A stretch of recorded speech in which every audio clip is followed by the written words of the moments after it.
the Wellness Company. And Dr. Drew, you have something very exciting to talk about today, the medical emergency kit. Tell us a little bit about this. It is exciting. Look, I have been fighting to try to protect the patient-physician relationship my entire career, and we have lost. I finally decided I need to be involved with people that put the power back in the patient directly. These emergency kits give you everything you need so you don't have to spend $1,200 going to the emergency room. And we have a significant medical team, the medical board at TWC, and we just sat down and put together what we would want for our family, for our patients. Oh my gosh, so anything that anyone could need is in this and there's kit. a guidebook here to tell you exactly how to use it, and again, telehealth backup. It's remarkable. It's innovative. Everyone needs to get one.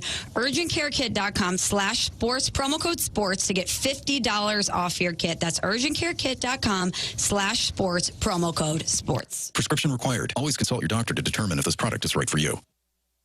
You can pretty much find a job anywhere, but finding a lifelong career can be much more difficult.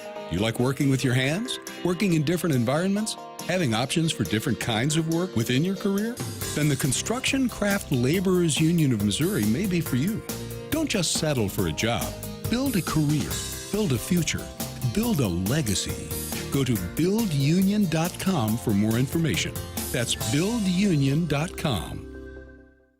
Jamie Rivers here, and let me tell you, when a Hockey Hall of Famer like Chris Chelios puts his name on a tequila, it's not going to be average. El Bandito Yankee is next level. Ultra premium tequila made the right way with 100% Blue Weber agave, all natural, no additives. Just rich, clean flavor and zero burn. Chelly's a legend, and this tequila, same deal. Blanco, Reposado, and Añejo. Available now at Randall's. Break out the Bandito and learn more at elbanditoyankee.com. Save big money on your next project at Menards. Gorilla Glue products offer the strength you need. With a variety of adhesives, tapes, glues, and even waterproofing sealants, you can build, create, or repair virtually anything with Gorilla in your toolbox. Check out all our Gorilla products in store and check out our weekly flyer on Menards.com for all the great deals happening now. Save big money at Menards.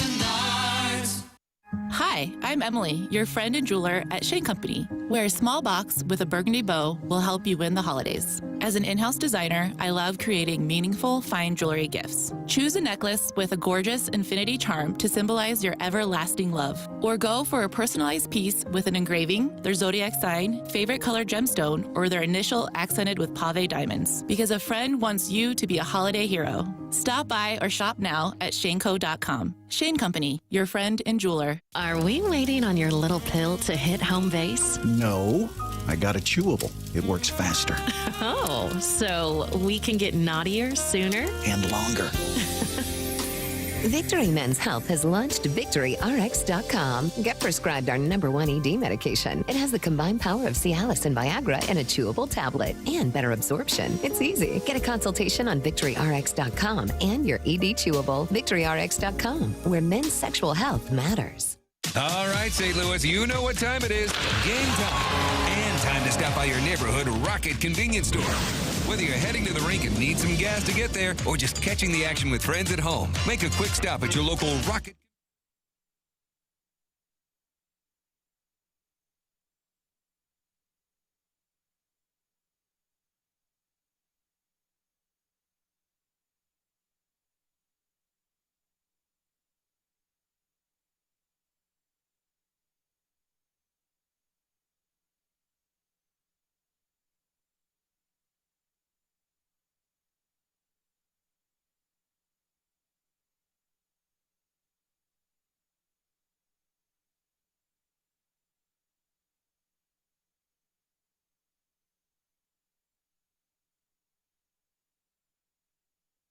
Seven o'clock in St. Louis, you are listening to The Morning After on 101 ESPN. The show is presented to you by Brown and Crouppen. Tim McKernan, Martin Kilcoyne with you. Doug Vaughn vacationing in Jackson's parents' place in the Hamptons.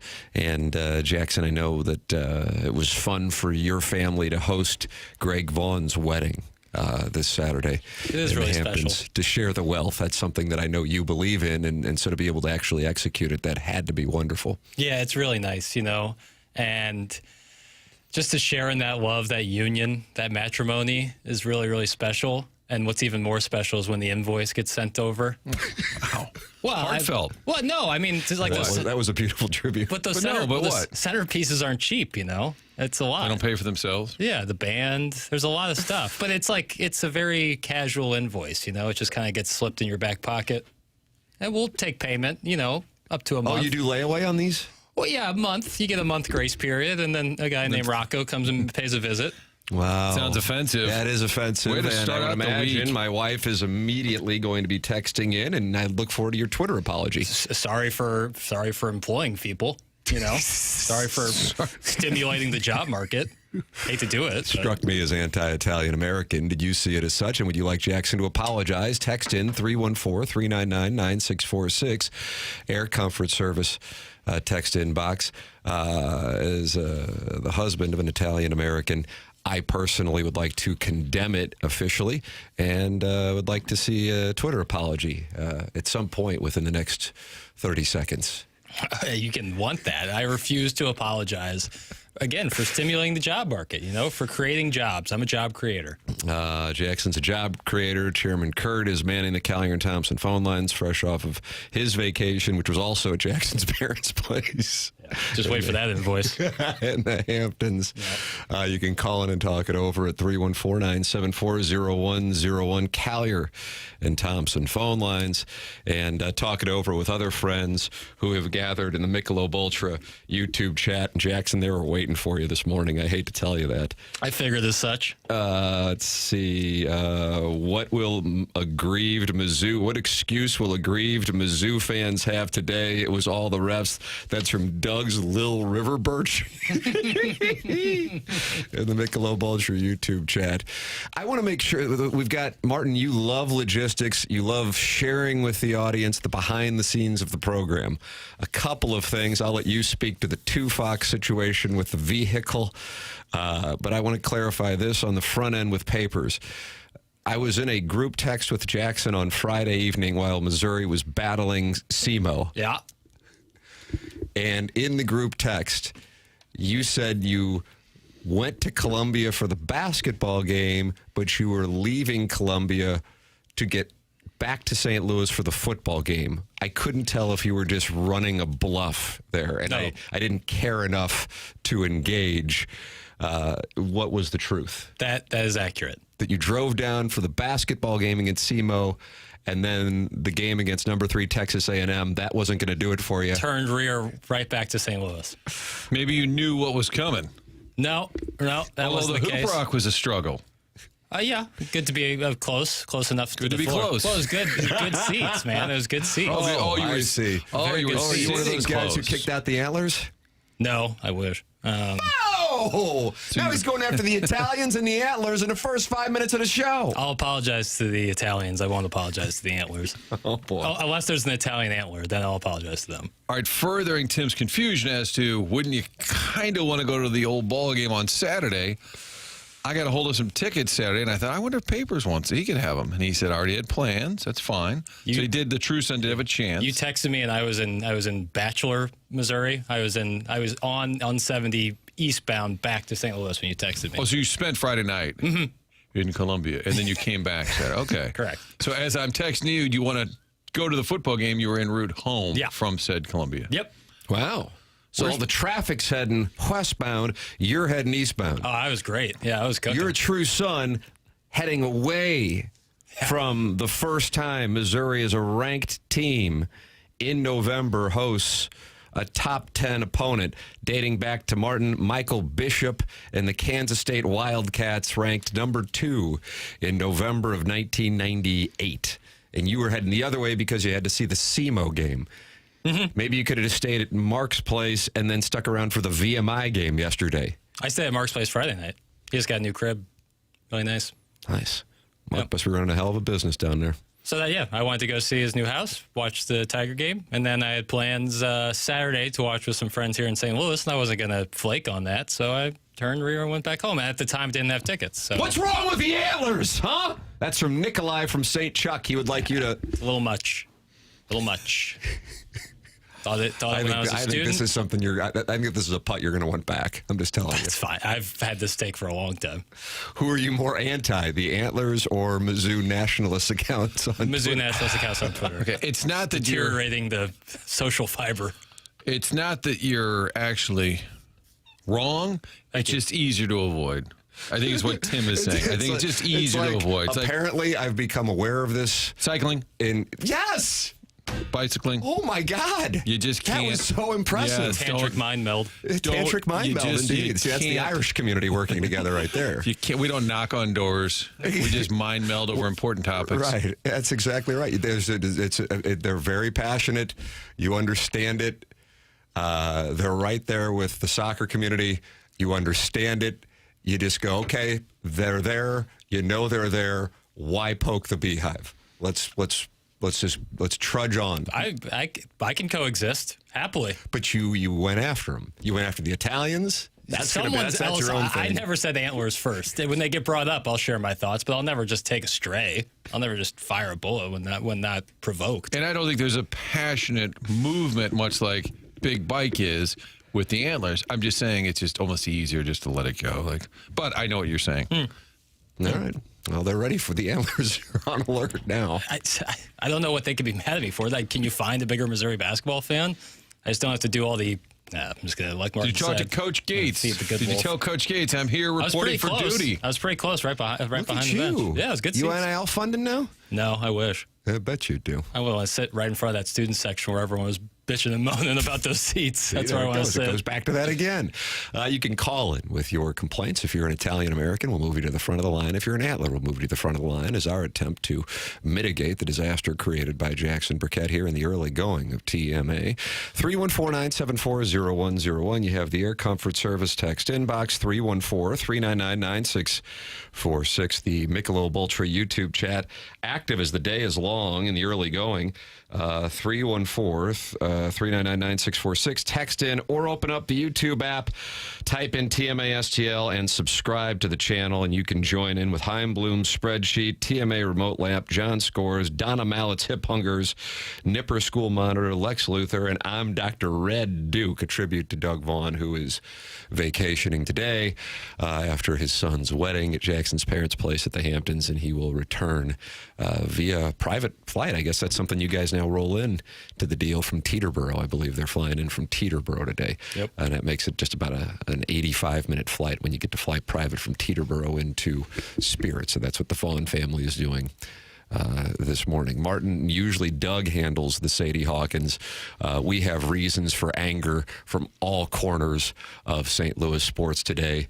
The Missouri Tigers season coming to an end on Saturday in football, and the Blues enjoying a 6-on-5, as you might remember, was taking place in Winnipeg, Manitoba, and looks like Joel Hofer is going to score a goal. Nay, and then the Kraken, with half a second left, get a goal on a call that still has Blues fans, including our guest at 8:15, Chris Kerber and Joey Vitale, furious with the outcome, and the head coach furious with the outcome on the ruling on interference. That's what we got.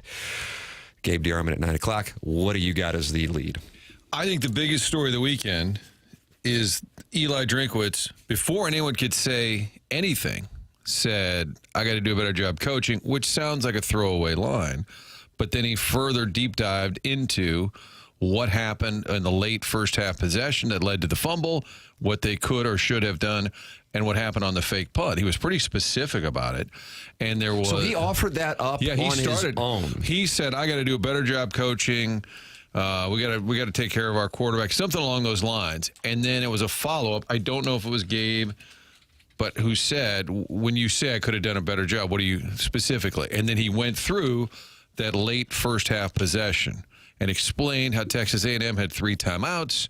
And then he said, we were trying to just get a first down. We didn't want to give them the ball back. Anyway, and we can, I'm sure we're going to go deep into this. Oh, yes, there was an active group text going on when that happened. But I will say, he said, I got to do a better job. I didn't do a good enough job. But then he went into explaining where they came up short. And then I was preparing to ask, I was going to say, Eli, what would you tell a fan base that's frustrated not being able to break through against a top opponent, something along those lines. And before that, some young reporter, I don't know who he is, but he said, Eli, how do you explain 0-6 the last 2 years against ranked opponents? And he gave a really short, well, they're good teams. Jackson, I think you have that at your disposal. Are you ready to go with this? It was a brief answer, but you could tell he wasn't going to offer much. Eli, over the past 2 years, Missouri's 0-6 against ranked SEC teams. What's been so difficult about these big games?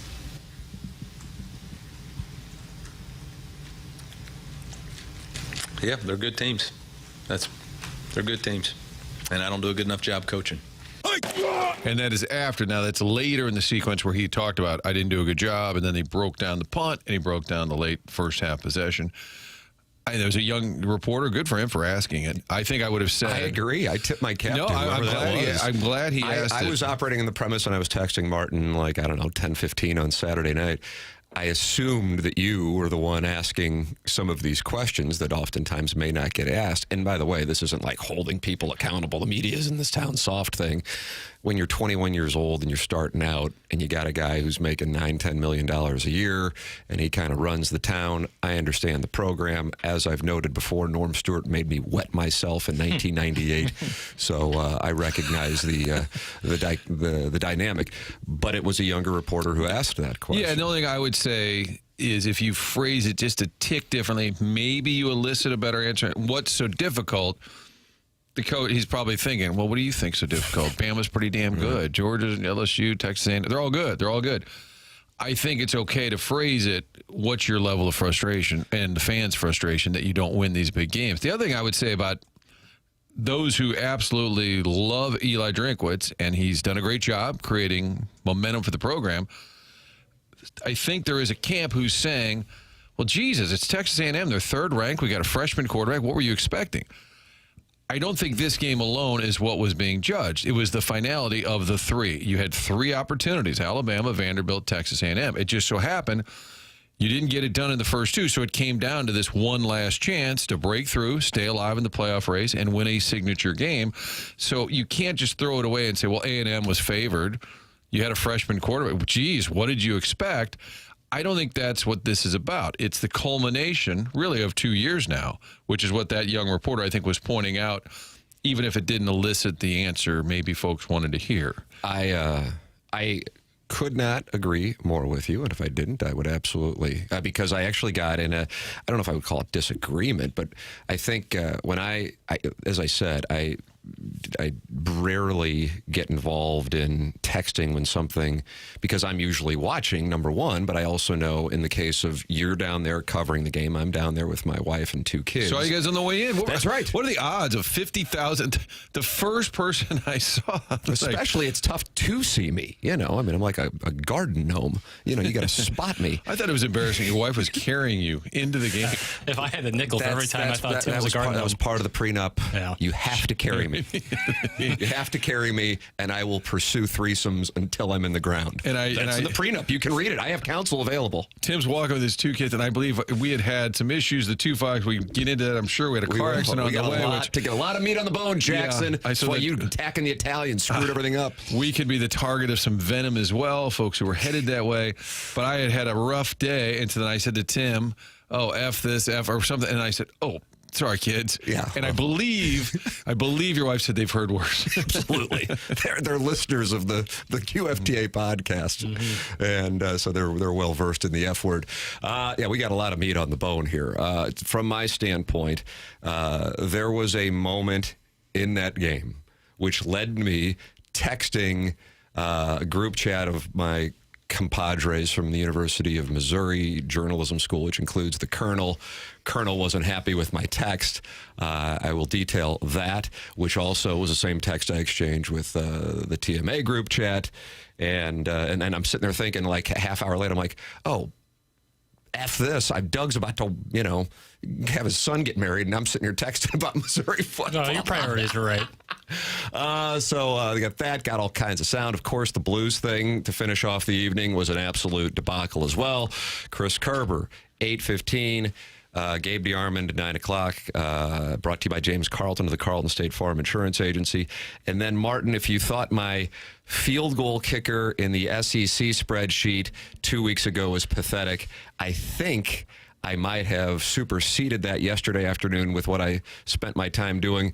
But when I got done with the project, I think I have some numbers that, as Jackson said in our group chat, wow, that's damning on the Missouri coaching situation.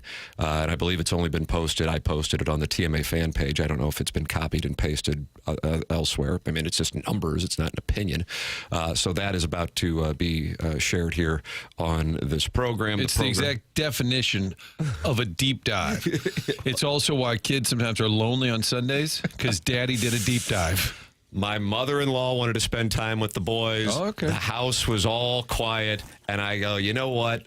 I've seen some of these numbers being spun a certain way. Let's just go into the numbers and then compare every other program in the SEC and see what the numbers tell us. And I've got that for you coming up. And you can form your own opinion once you get these numbers, because you're about to get them.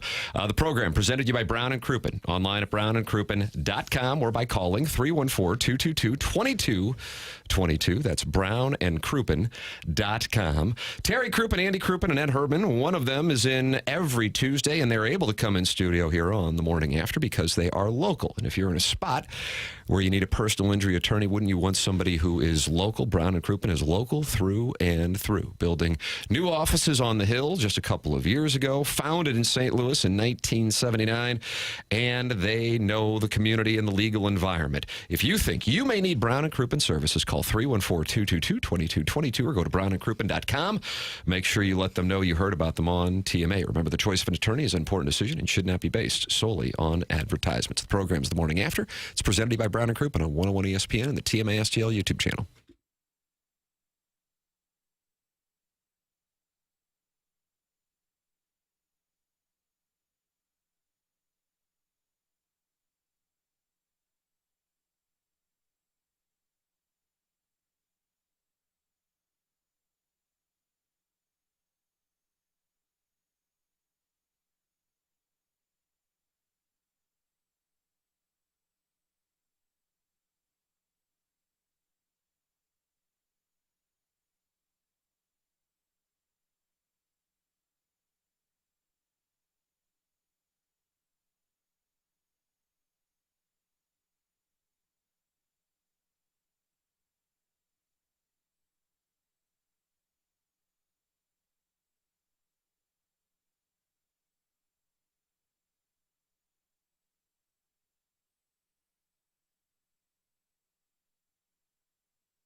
Were you playing this all Saturday night, Jackson? It was like a slow death, you know. And you were out with friends, right? That's harder. You can't Wheelhouse bottle service? No. Did they have a bathtub where you were that you could crawl into? No, but a nice patio where no one was at to kind of scream, kind of just wallow in it. This was Dee's place? Yeah. It's producer Joe's old haunt, Martin. It's a great spot. I was trying to coach you guys up. I kept saying, well, there's still time. I want Mizzou to win. I'm not as emotionally invested as you guys are. And I honestly thought, well, you never know. I've kind of pulled the old Doug Vaughn. Well, there's still time. You should have seen me after that fake punt. Despondent.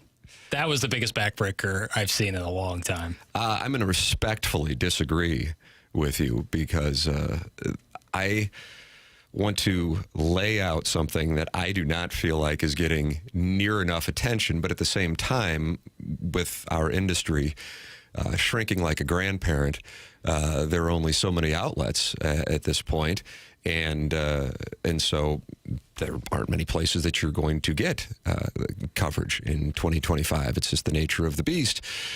But Missouri's decision with a quarterback who had 31 passing yards, and they all came almost on one play to Donovan Alugbade, who was hurt. They kept showing close-ups of his hand on the sideline. And your backup is a guy who was at Middle Tennessee State somehow 2 months ago, but was back in Columbia after leaving Columbia in April. So you are all in with Matt Zollers. My hope was that he would be a wizard. It wasn't there. Also, in fairness, on the strip sack, he got hurt, and he was not the same guy. Now, whether or not he would have been great with being healthy, I have no idea, but obviously he was not. So it's 3rd and 10, minute left. A&M has 2 timeouts left. It's a 7-0 game by the grace of Yahweh himself. And Missouri's getting the ball back at the start of the second half.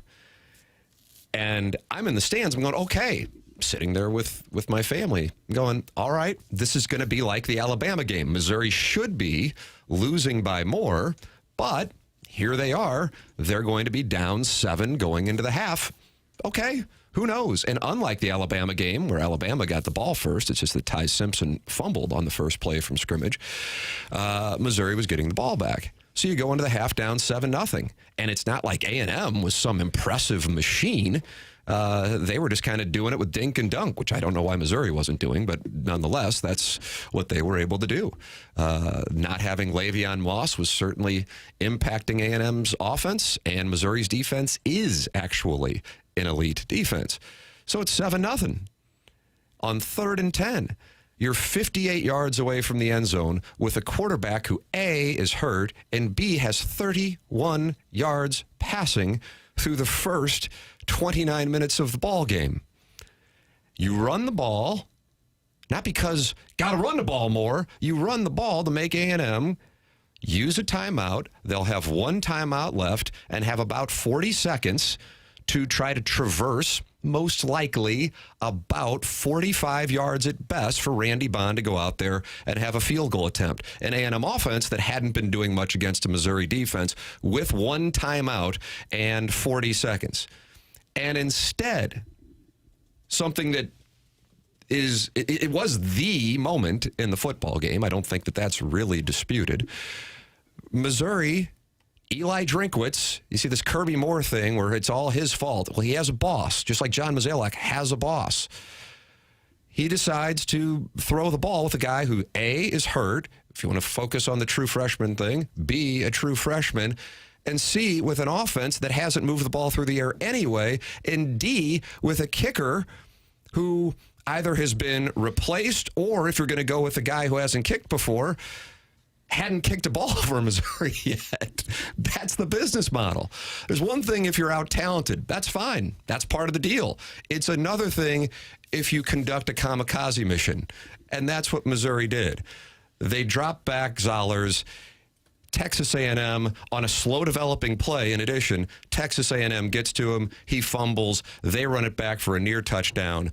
It's only to the 2-yard line. They eventually get in, and at that point, that'll wrap her up at 14-0, and you know it. And it's a self-inflicted wound.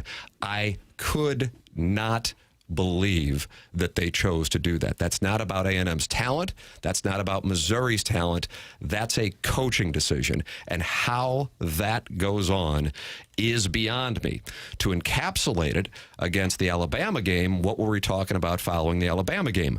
Why didn't you run Ahmad Hardy and Jamal Roberts, for that matter, but run it more with those guys? What happened there? Don't have an answer. Well, we thought we got it to him plenty.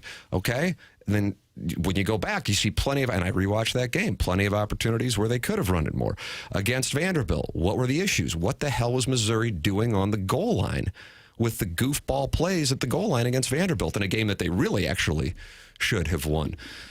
So here we are against Texas A&M, and you have it happen again. Now, Martin, you were there. Eli Drinkwitz was asked about that specific moment. Jackson, here's what he had to say. Eli, and you're right. When at the end of the half, what did you want to try to establish going into that, and did that change through the sequence? Yeah, I mean, we were trying just to make sure they had 3 timeouts, so we wanted to get the first down, and then once we got the first down, we tried to see if we get points. When it got to 3rd and 9 right there, we tried to go to a max protection flood concept, but ultimately they had a blitz on and they were able to swing the mic to the field and ultimately had a free hitter. So that's my fault. It's poor scheme. I gave the okay to try to get the first down there, and I should have said to throw a screen instead.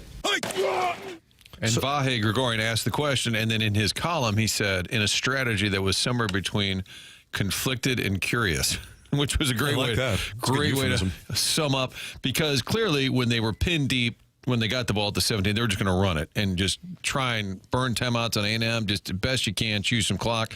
They get helped by a penalty. Roberts has a 16-yard run. Now you're at the 42, but it's still about a minute to go. Realistically there, what are you going to get done? Just being realistic with the way Zoller, he looked bad, and your offense was bad. I think even then, you're at the 42. You don't really have any confidence anybody's going to... 3rd and 10. See, that's the key. I'm saying even at first and 10, I'm kind of debating, do I just run it 3 times, just get to even though people might boo and say, oh, boring. I'm still, as a coach, thinking... getting the football back at the start of the second half, and my defense is incredible. Right, so before I even get to 3rd and 10, I think 1st, 2nd, I'm probably running there. And if somebody breaks one off, great, but I'm more likely going to just get to the half. But when they go incomplete 1st and 2nd down, now you're at 3rd, that's when you really say, all right, screw it. We tried, a couple of attempts, we ain't moving the ball, the kid's struggling. Then on 3rd down, screw it. I would have said maybe even 1st and 2nd down, run it, just half.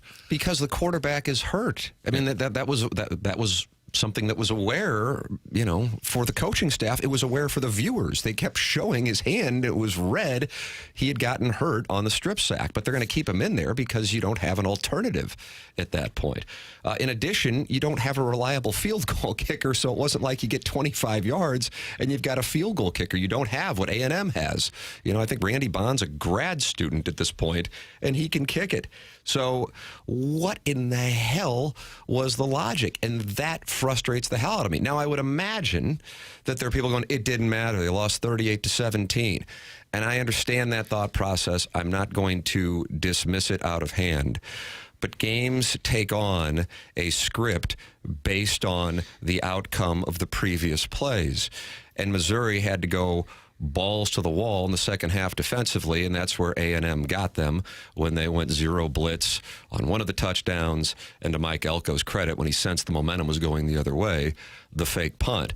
But a 7-0 game at the half with that game script from a game control standpoint is a hell of a lot different than 14-0, and that was a self-inflicted wound. And so it then calls to my attention as a big college football fan, as a Missouri fan, but somebody who, has pissed off Missouri fans, but also has Missouri fan support at times. It doesn't matter. It's kind of like I want to piss off liberals and conservatives because then I feel like I'm doing my job by saying what I see. But you got to back it up with data. And so yesterday afternoon, and yet a pathetic exercise, I went back because I feel like there's some spin on the numbers of Missouri's record. Whether it hears about, it's tough for everybody against top 10 teams, or you hear about, they beat Ohio State. That's fine. Ohio State trotted out the second string and third string quarterback, and Marvin Harrison Jr.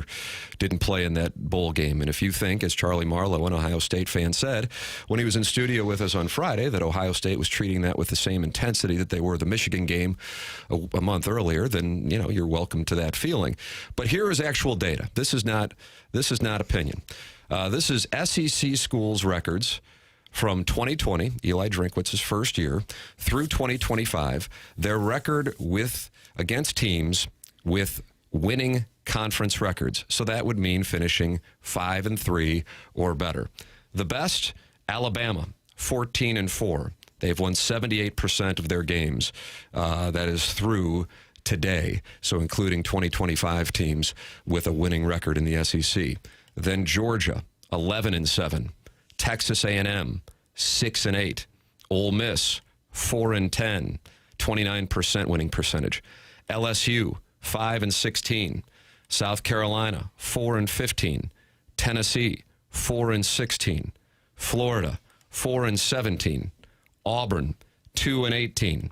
Kentucky, 1-16.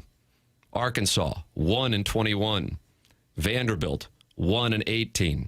Mississippi State, 1-22.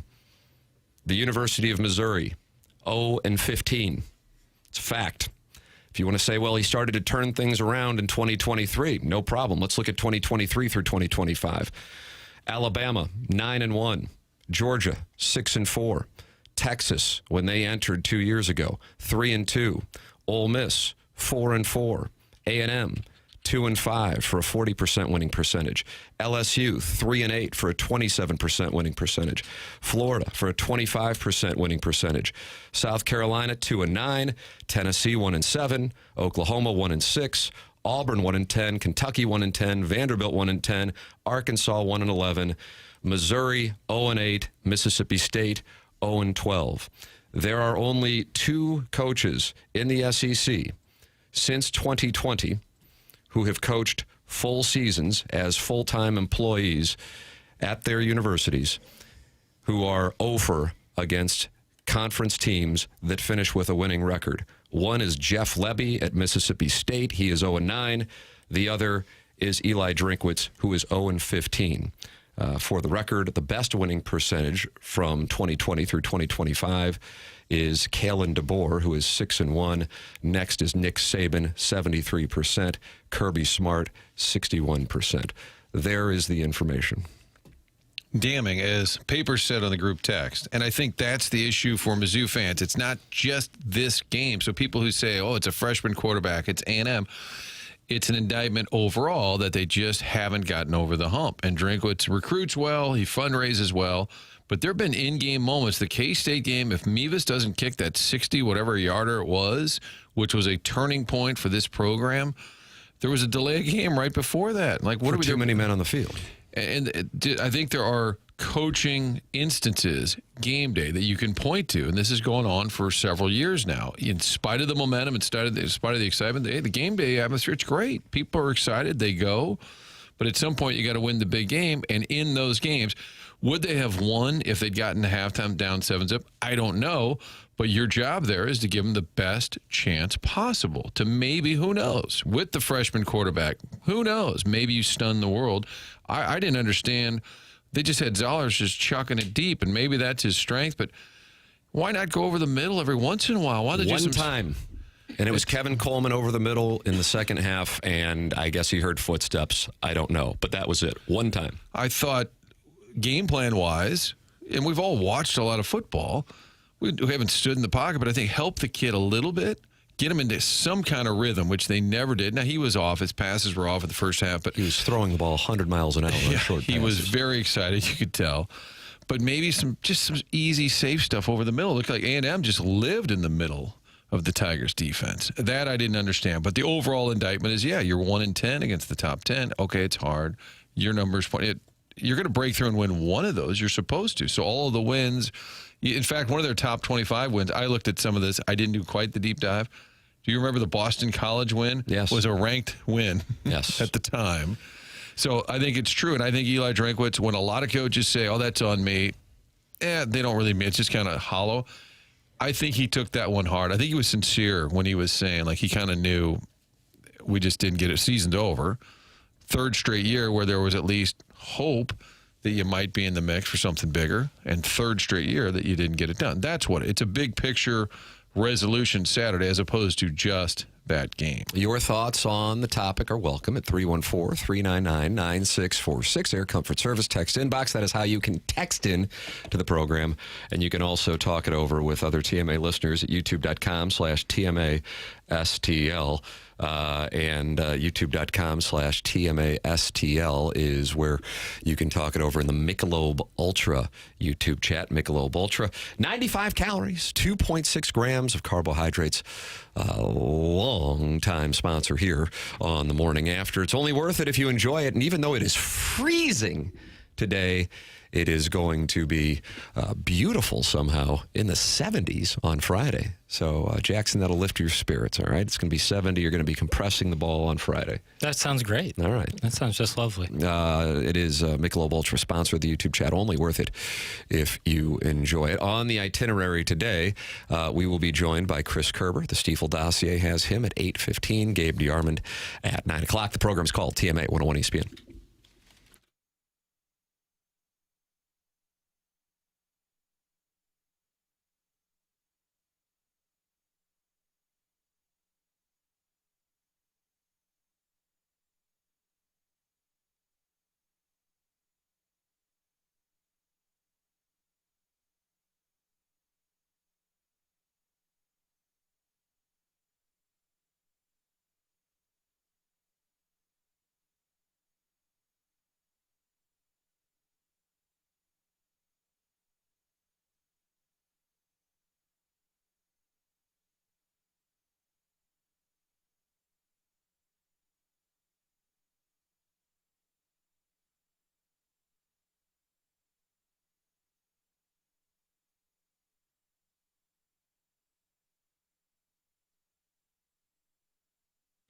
Michael's Flooring, family and locally owned for over 30 years. Michael takes pride in helping and making sure that his employees are happy and make a great living. You can go online and right now get 3 samples free from Proximity Mills by going to Michael's Flooring's website at igotfloored.com.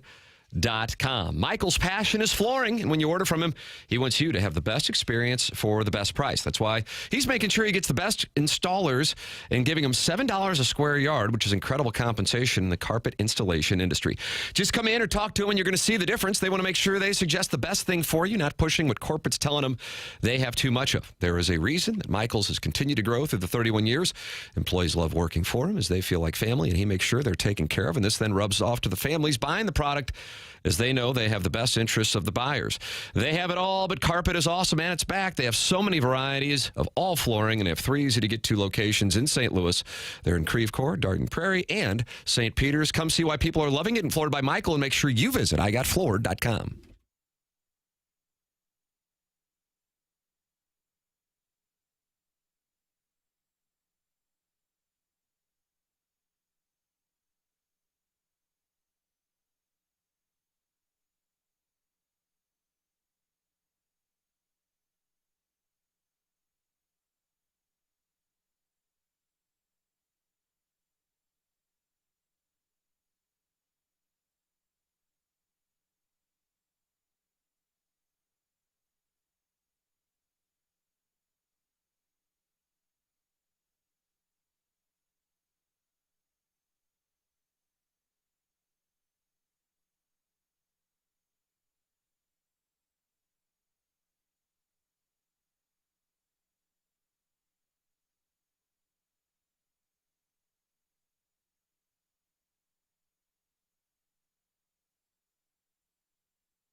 This is Jackson with the Sports Center update, driven by Johnny Londoff Chevrolet and Johnny Londoff Autoplex. The Blues lose on Saturday 4-3 in overtime to the Seattle Kraken. Off today, back in action tomorrow as the Blues take on the Flames.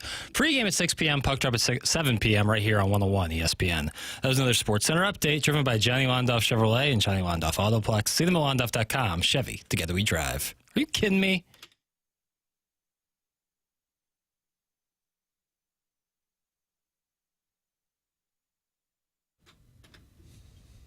Oh, no, not again. Come on, Papers. Come on. You're going to be fine. It's tough. You're going to be fine. What if they'd lost to SEMO and then the...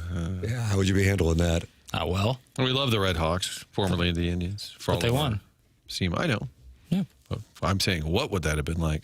Guess we'll never know. If you guys are a little discouraged, let me just tell you, it was good to be at Faroe Field on Saturday, and in the halftime food line in the old press box, I saw a guy wearing a blazer, and it's got a big logo that says Tax Slayer Gator Bowl. Oh, nice. Check it out. Do you think he wanted to see if A&M maybe slides a little bit? The Gator Bowl was in that. It actually would probably be a good gig. He just flies around. Looks to be a like younger guy. Yes. Like just sit in a press box, couple of notes, couple of free meals. I'm not sure. He didn't look like he had a notepad. Just taking it all in. I think it might be the greatest gig of all time. Just travel Bowl around. representative? Being a bowl representative where you're, what do you mean scouting the team? Like they play on national television. Right. You That's know? what I'm saying. It's just merely like an ambassador. And you go up to Laird Beach, like, whoa, get away from me. Like, hey, we're interested. No. It's the Grim Reaper coming to we the got door. bigger plans. The program is called The Morning After. It's presented by Brown and Crouppen. Tim McKernan, Martin Kilcoyne with you. Doug Vaughn vacationing in the Hamptons. He will be back tomorrow. Little Jackie Papers is on the ones and the twos. Chairman Kurt manning the Callier and Thompson phone lines, 314-974-0101. And you can email in 4-hour Design Air Heating and Cooling email of the day, the morning after, at InsideSTL.com. Design Air, sponsor of our email of the day, online at designairservice.com. Martin, they're coming to your house here on Friday. Friday, getting a new HVAC unit. Yep. I didn't know they were going to maybe give them away for one day and email in. But yeah, looking forward to that. It's designairservice.com with Seth Goldcamp and his team, the longest running sponsor on TMA. And we are grateful for their support. Martin, Doug, and I are all clients of Design Air Heating and Cooling, and we recommend you become one as well. Make sure your furnace is tuned up. If it's not working today, wow, you are dealing with it because it is cold in St. Louis. It is brutal. 25 degrees, feels like 11 with the wind chill because the winds are whipping through the St. Louis metropolitan area. Support the sponsors, Design Air Heating and Cooling, online at designairservice.com. Chris Kerber is going to be with us at 8:15. Gabe DeArmond at 9 o'clock. Design Air Heating and Cooling email of the day at 10:45. There is your Stiefel dossier. In addition to the Missouri loss on Saturday, you also had the Blues on the precipice of winning back-to-back games, and then the old 6-on-5 how do you do happened. But the focal point for Blues fans isn't necessarily the 6-on-5 so much as interference that both Chris Kerber and Joey Vitale on the broadcast, which I was listening to as driving home from Columbia, thought was going to be called, goal overturned. Blues pick up 2 points. That'll wrap her on up. Take a listen. Stevenson wins it. Montour under 10 to the middle. Off Hofer to the far wing it goes. They come back to Stevenson. He shoots. They've scored. The puck deflects in. The Kraken have tied it up with just about a second on the clock. And we're tied 3-3. I think the clock actually said 0.5. Yeah. So we have a worse in terms of clock ending than 1.6. Now we're down to 0.5, the old 6-on-5. However, the Kraken player in front, I think it was Eberle, he was, if you watch it slowly, which I'm sure a lot of folks did see replay after replay, his skate is clearly pushing Hofer's stick, which I would think is textbook interference. The Blues seem mystified. Now, still, again, you'd like with 6-5 not have all this drama all the time. And I heard Montgomery say, I want to know if there's a goalie in that room, like the NHL room, where they're studying the plays, deciding whether they're going to overturn it or not. And it's also Jordan Kyrou. I mean, I'm not feeling sorry for a guy making $8 or $9 million. He was about to be one of the heroes of the night. I mean, he gets the goal to put him ahead 3-2. He'd been benched the game before. Wouldn't that have been a great storyline? And instead, it's almost not pointless, but it's certainly buried because of the last-second goal, which has been an issue for the Blues, and then maybe the league doesn't always get calls right. There is a lot of confusion with NHL calls. Joey and Kerbs thought for sure that they were going to see this goal overturned. Here is the discussion. At this point in time, and it's important, this was a league-initiated review here, which means if they do determine that it is a goal, there's no penalty to the St. Louis Blues. The Blues didn't ask for it, so with there being no penalty to the St. Louis Blues, if the game did go to overtime, then the Blues would not be shorthanded. Well, I mean, this is the game right now. I mean, absolutely. If this gets called back, it's Blues victory. There's not enough time left. This is goaltender interference. I think that it hits all the check box. It checks all the boxes. It does. He initiates contact in the blue paint. You cannot do that. He was not pushed out. This, to me, shouldn't take that long. I mean, they want to take their time with it because, again, this is a matter of points per team. This call alone, it's 0.5 still on the clock. So when we go, Joe, and you've talked to different guys with the league, when you check the boxes, you go look at where they are in the crease. If they win it on their own, he did, and then where's the contact? That's right. That's right. That's what we're looking for right there. The left skate, I mean, he ties up Hofer's stick. That's what I want to see right there. Yes. And it gets right behind the stick, Kerbs. And the referees are notice where that is. That is in the crease. Yeah, this is no goal. This is Blues victory, I think, here. Upon further video review, the call on the ice stands. We have a goal. Wow. Wow, I can't believe that. I stand corrected.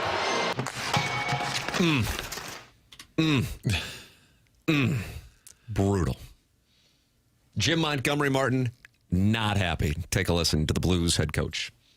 We were certain on the bench that we were going to win the game because the criteria for goalie interference is, first, the player has to be in the blue paint.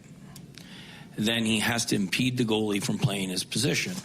His left skate hits our goalie's stick, and when he hits his goalie's stick, his arm has to come in.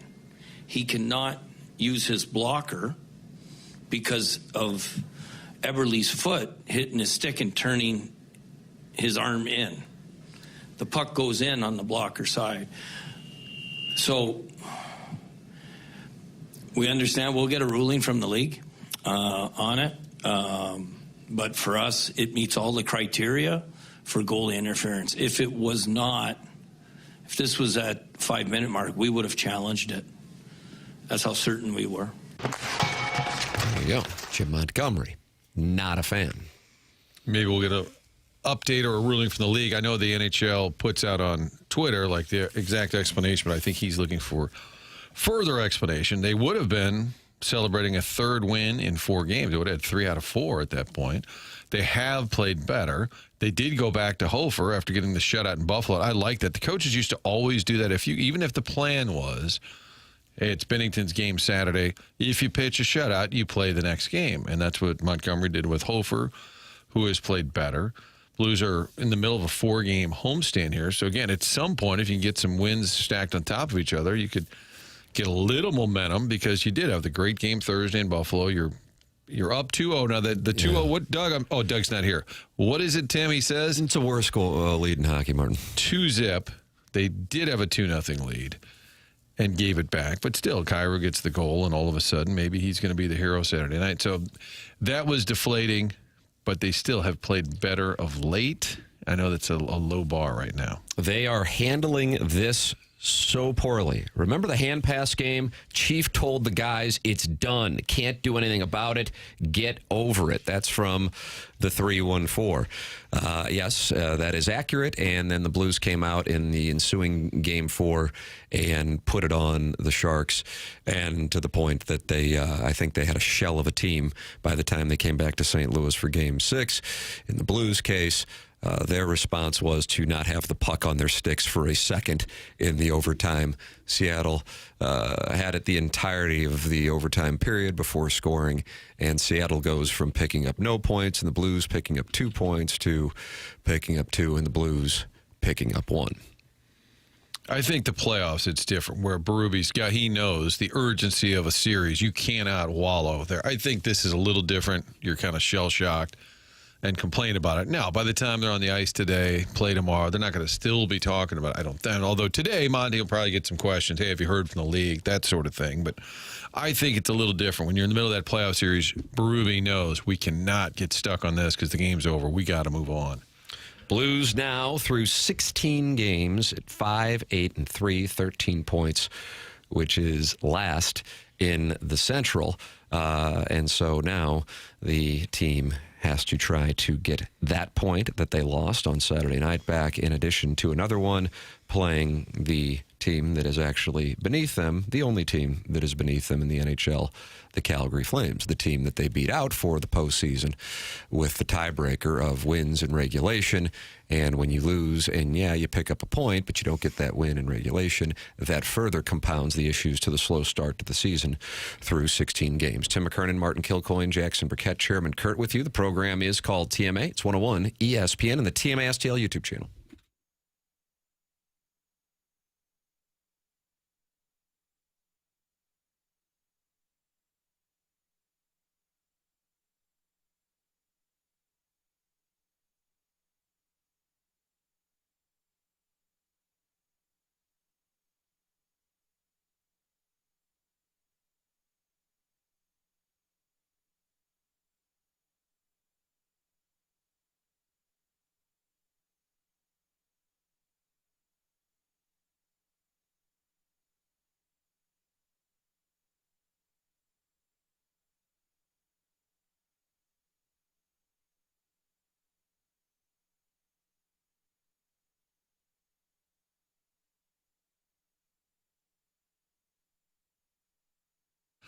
Depressing sports weekend around here. Maybe you should just head to the Village Bar, have a nice lunch. That'll warm you up. Always cozy inside Village Bar. Watch the Packers and Eagles Monday Night Football tonight. Going to be chilly at Lambeau Field.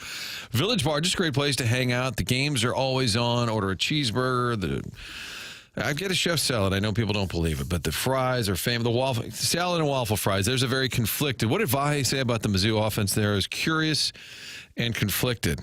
Order both. Throw people for a loop. But on top of the great food and atmosphere at Village Bar is the 1879 Distilling that's out back. That's inside the barn, the historic barn out back.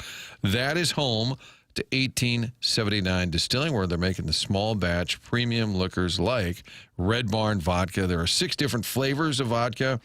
1879 rye, 1879 bourbon. There is a difference when you order a drink. Make sure you get what you want inside that drink, which is 1879 Distilling. Starting to pop up around town, winning awards throughout the region. It makes a difference.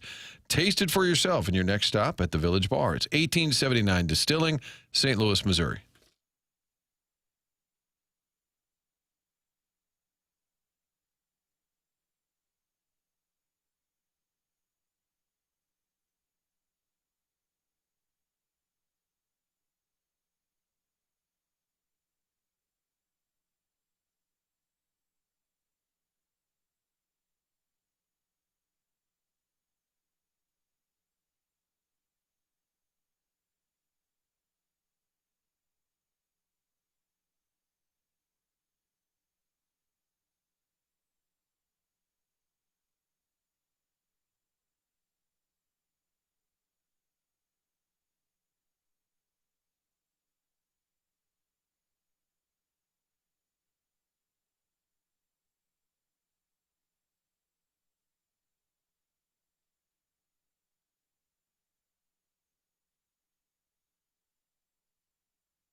Martin, we got to do something to lift this guy's spirits. I see you in an empty apartment, nothing in it but a record player. And you're up against a wall, and on the other side of the room is the record player just playing sad songs. Stale cigarette smoke. Just staring into fills space. the room. What about the win against VMI? Against the Keydets? Yeah, look good. Keydets.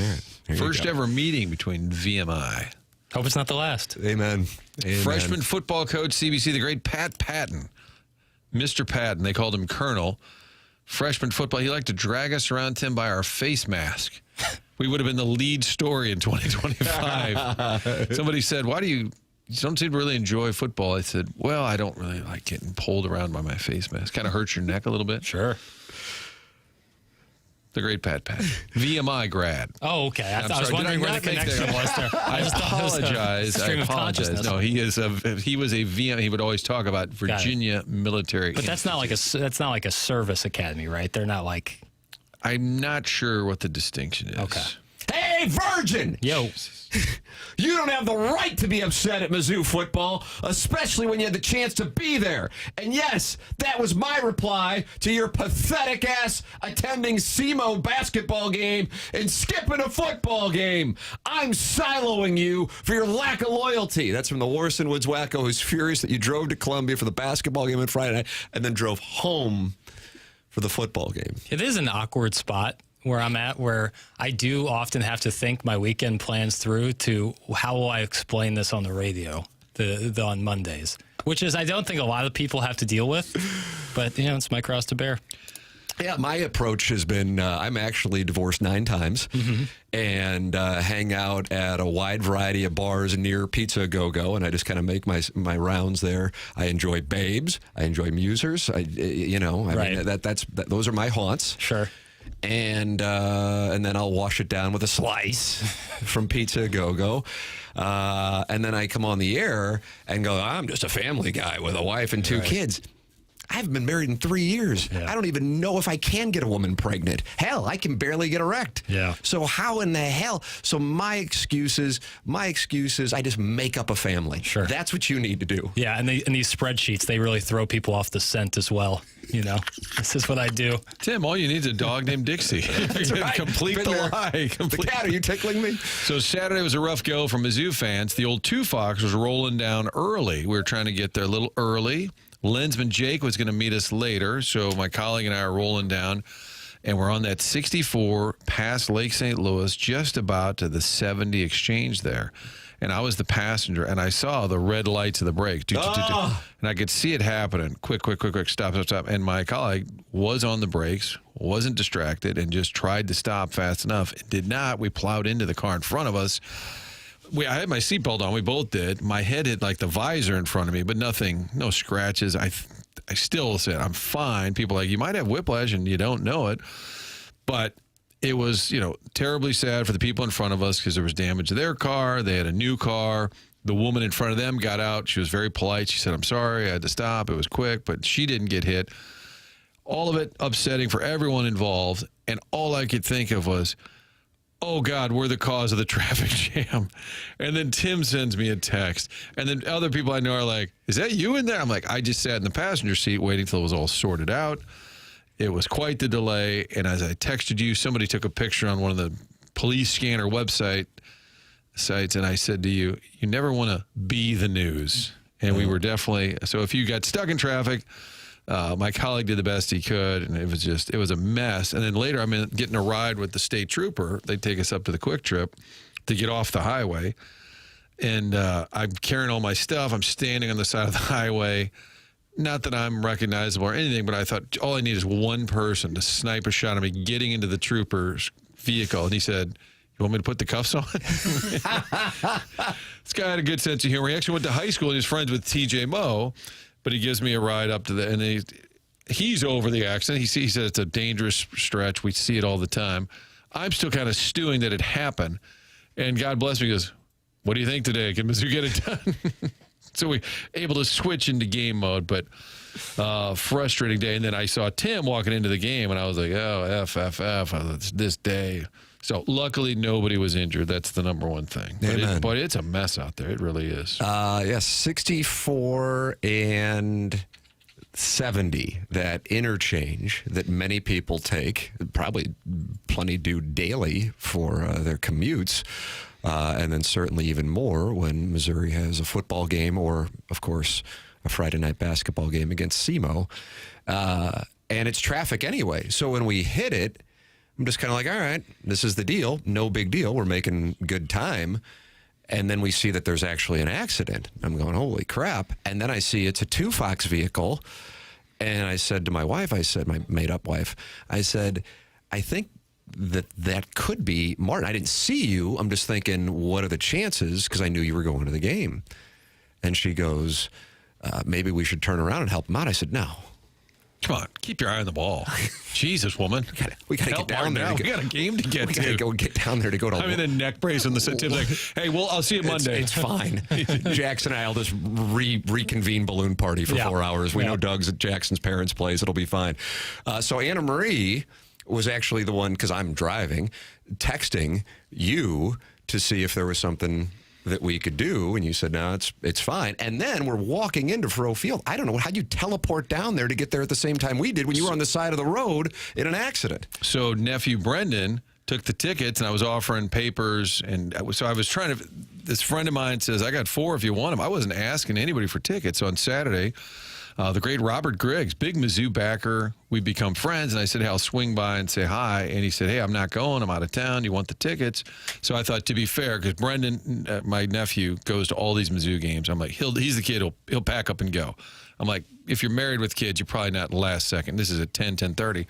So I'm like, well, Papers maybe would go. Said, sorry, I already had plans. So now Brendan's like, I'll take him. You bet I'm there. So I'm thinking as I'm sitting there, what am I going to do? The car is clearly totaled. And I told my colleague, you just go home. We're good. I'll find a way. And I'm like, neighbor Brendan. So I rolled down with some 22-year-olds down to Faroe Field. And I said, you got great seats. I got you the hookup. All I'm going to ask is when we get there, just drop me by the stadium because I got to get in. I got to get credentialed and whatever. So I'm running into the stadium trying to find entrance 5W. And it's just a wall of people. Everyone's wearing black. And it's a great atmosphere. And I see Tim and Anne Marie, and the kids, the first people I saw arrive. It's unbelievable, walking into the game.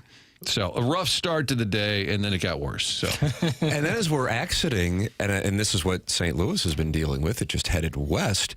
I was telling Chairman Kurt this because he wound up going to the game as well. Right as the game was ending, a windstorm kicked up that had it arrived a couple hours earlier.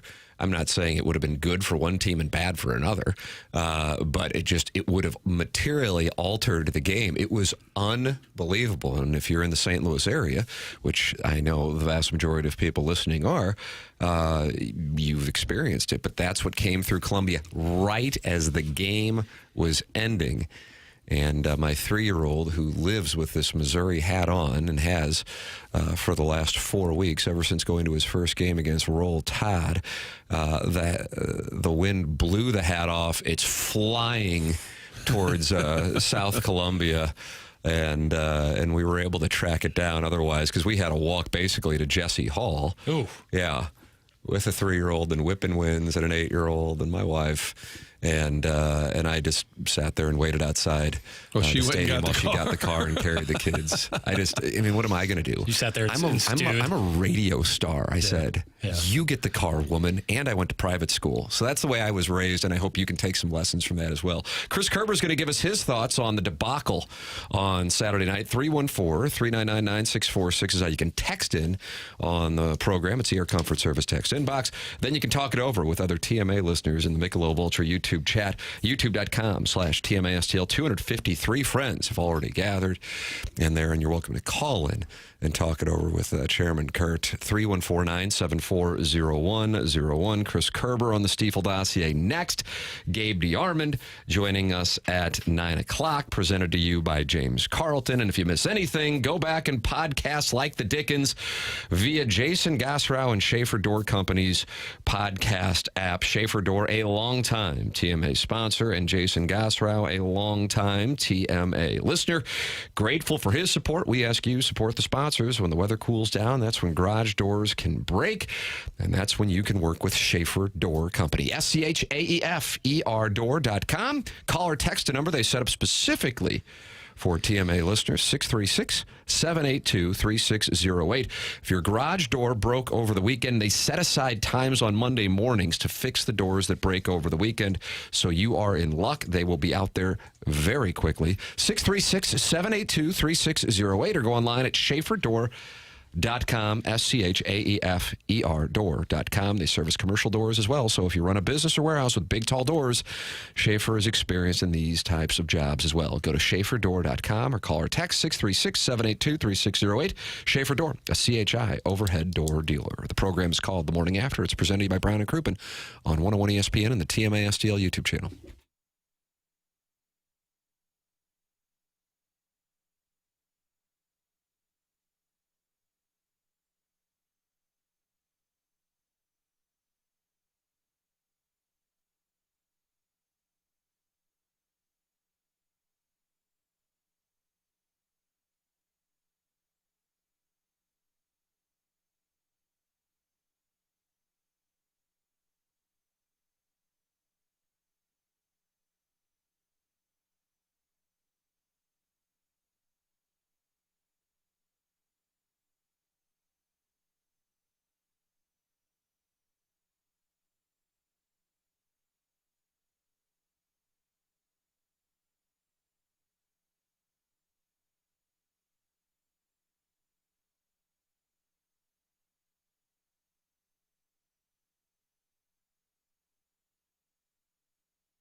Hey, Chris Kerber with you here on a Monday morning. And, folks, it's that time of the year. You can feel the weather going. It's turning. We're not going to warm up very much. Make sure that furnace is ready to go. Now, Classic Air Care wants to remind you that the easiest way to make sure that your unit is running efficiently at home is to just change that air filter on a regular basis and to make it easy on you. Because at the top of their website in the upper right-hand corner at classicaircare.com, you can see a link that just says buy filters. They'll deliver them straight to your house, and that way you'll know to put them in. But the other thing you got to do is just make sure it's maintained. It's like a car. It's like anything else. You want to extend the life. You want to make sure that it's running efficiently. You want to make sure that you're going to deal with as little breakdowns as possible. You get it maintained. They've got maintenance plans that'll get you priority scheduling. But even if you don't do a maintenance plan, just have them come out to the house and make sure you're ready for the winter. That's what they do at my house. It's Classic Air Care. They've got a 4.8 Google rating for a reason. That's because they care about the customer service that they deliver. They take pride in it, and it is their number one priority. So it's Classic Air Care. They've been making people comfortable since 1926.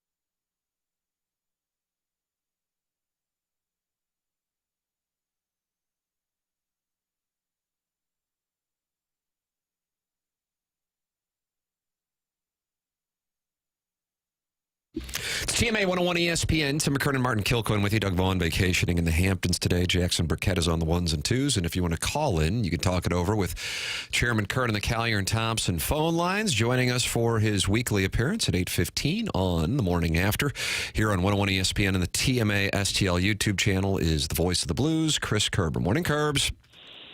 Morning, Tim. How are you? I am wonderful. I was listening to you and Joey on Saturday night as I was driving back from Columbia and heard the whole discussion leading into the ruling from Toronto, and you and Jim Montgomery, and I think plenty of people around the game were very surprised on what you heard. What was your reaction, and have you learned any more whatsoever since the ruling on Saturday night? I haven't learned any more. What it has is just confirmed to me that the National Hockey League doesn't know what goaltender interference is. And what they've done over the years is just an extraordinarily poor job of trying to find some level of consistency that they just cannot find. And I think actually, now you got really smart hockey people that deal with this, right? You got all the general managers that really control this stuff.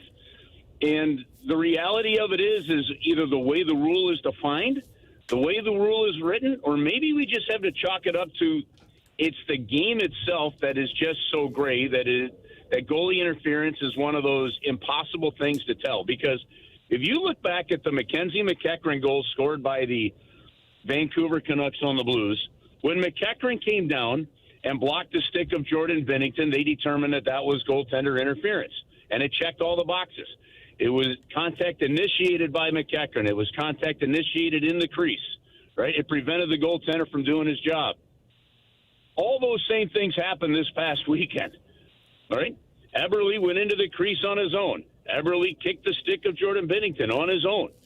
And the reality of it is, and the National Hockey League, Andy Strickland got a text from somebody in the league office that said the two referees on the ice felt that the contact did not prevent Hofer from playing his position.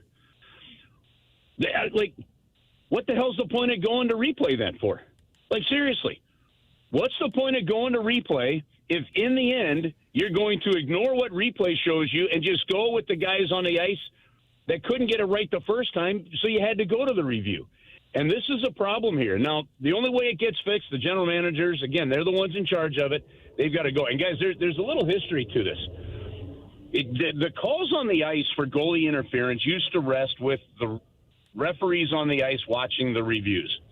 And shortly after the Blues had a game in Boston, Jake Allen got checked in the crease and knocked out of the crease, and then the Boston Bruins scored, and the referees allowed the goal to happen. And the reasoning after the game, and Doug Armstrong was just incensed, but the reasoning after the game was that the referees didn't feel that Jake was going to be able to make the save anyway. And that was the impetus that before even the playoffs started that year, they took deciding goalie interference out of the hands of the referees on the ice.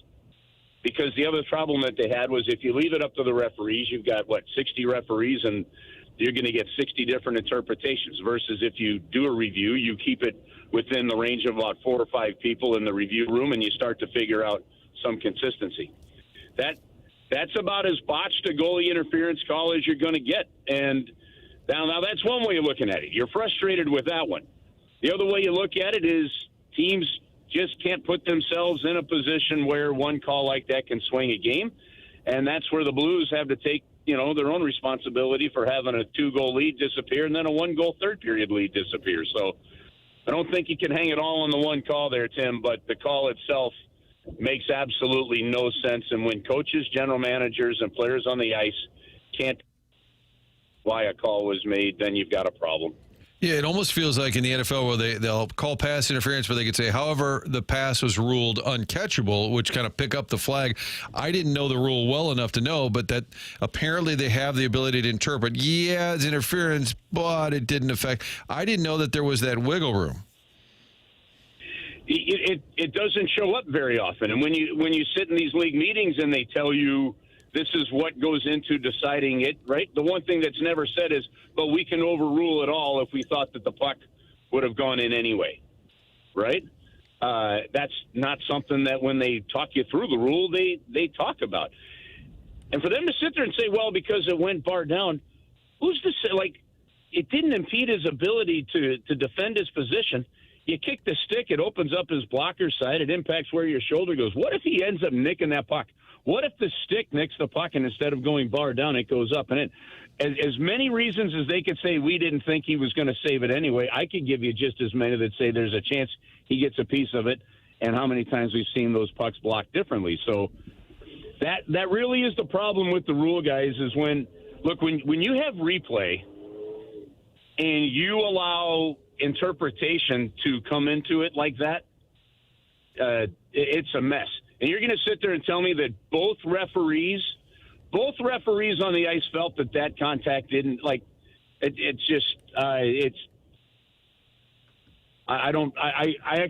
think the score dictated their decision more than anything. I don't know.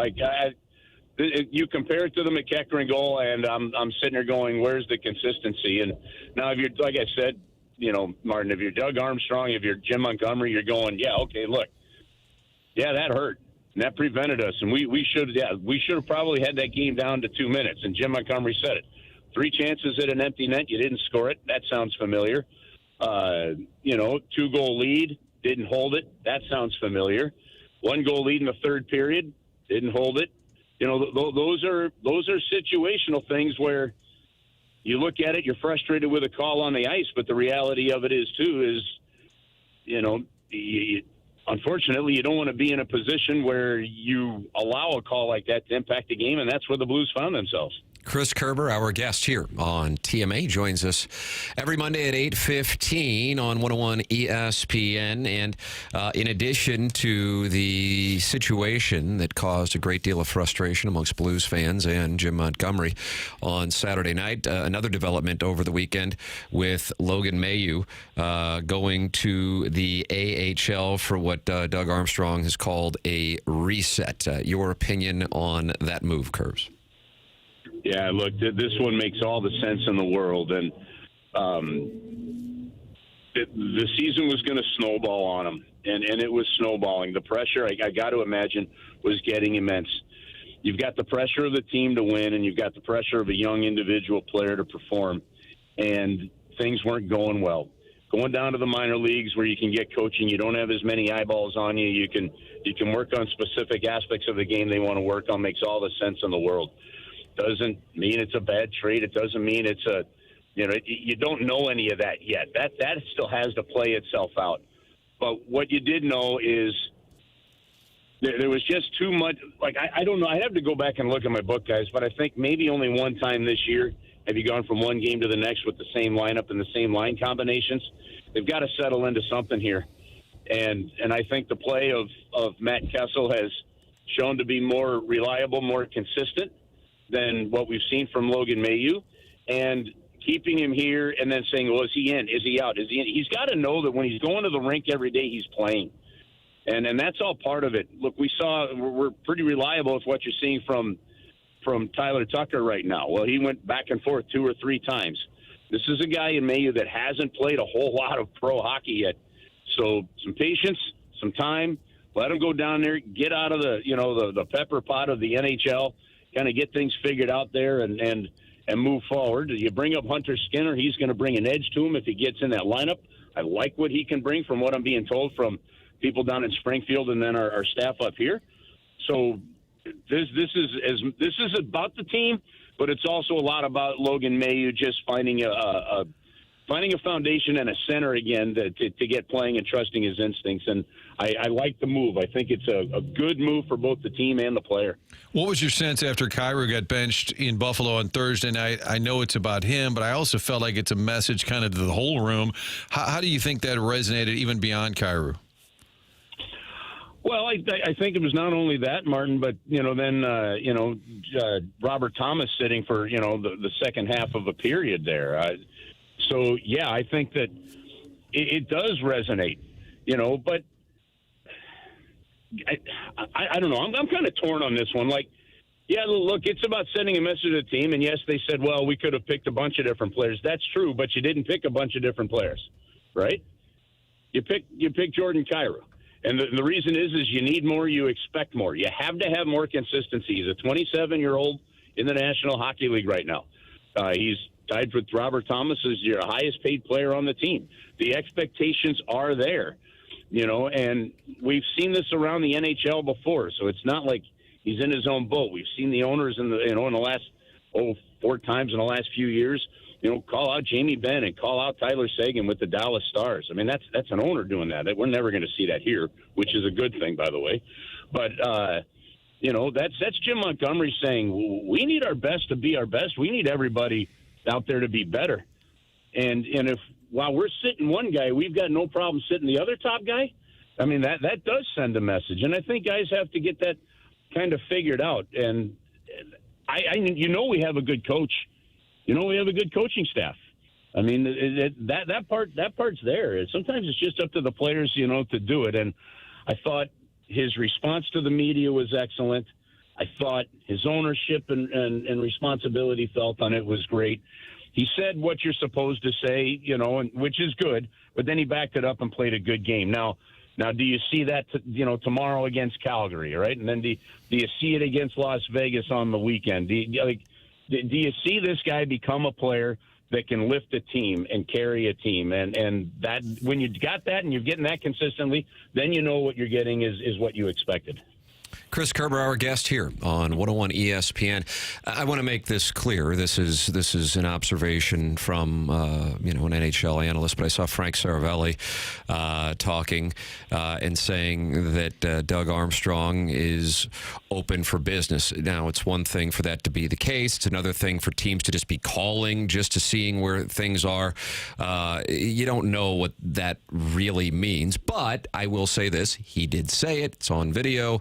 And it just hit me. It's like, man, God, from where we were about a month ago, the season started a month and change ago, to seeing that really gives some pause. There's only one team with a fewer point total than the Blues, and that's their opponent tomorrow night.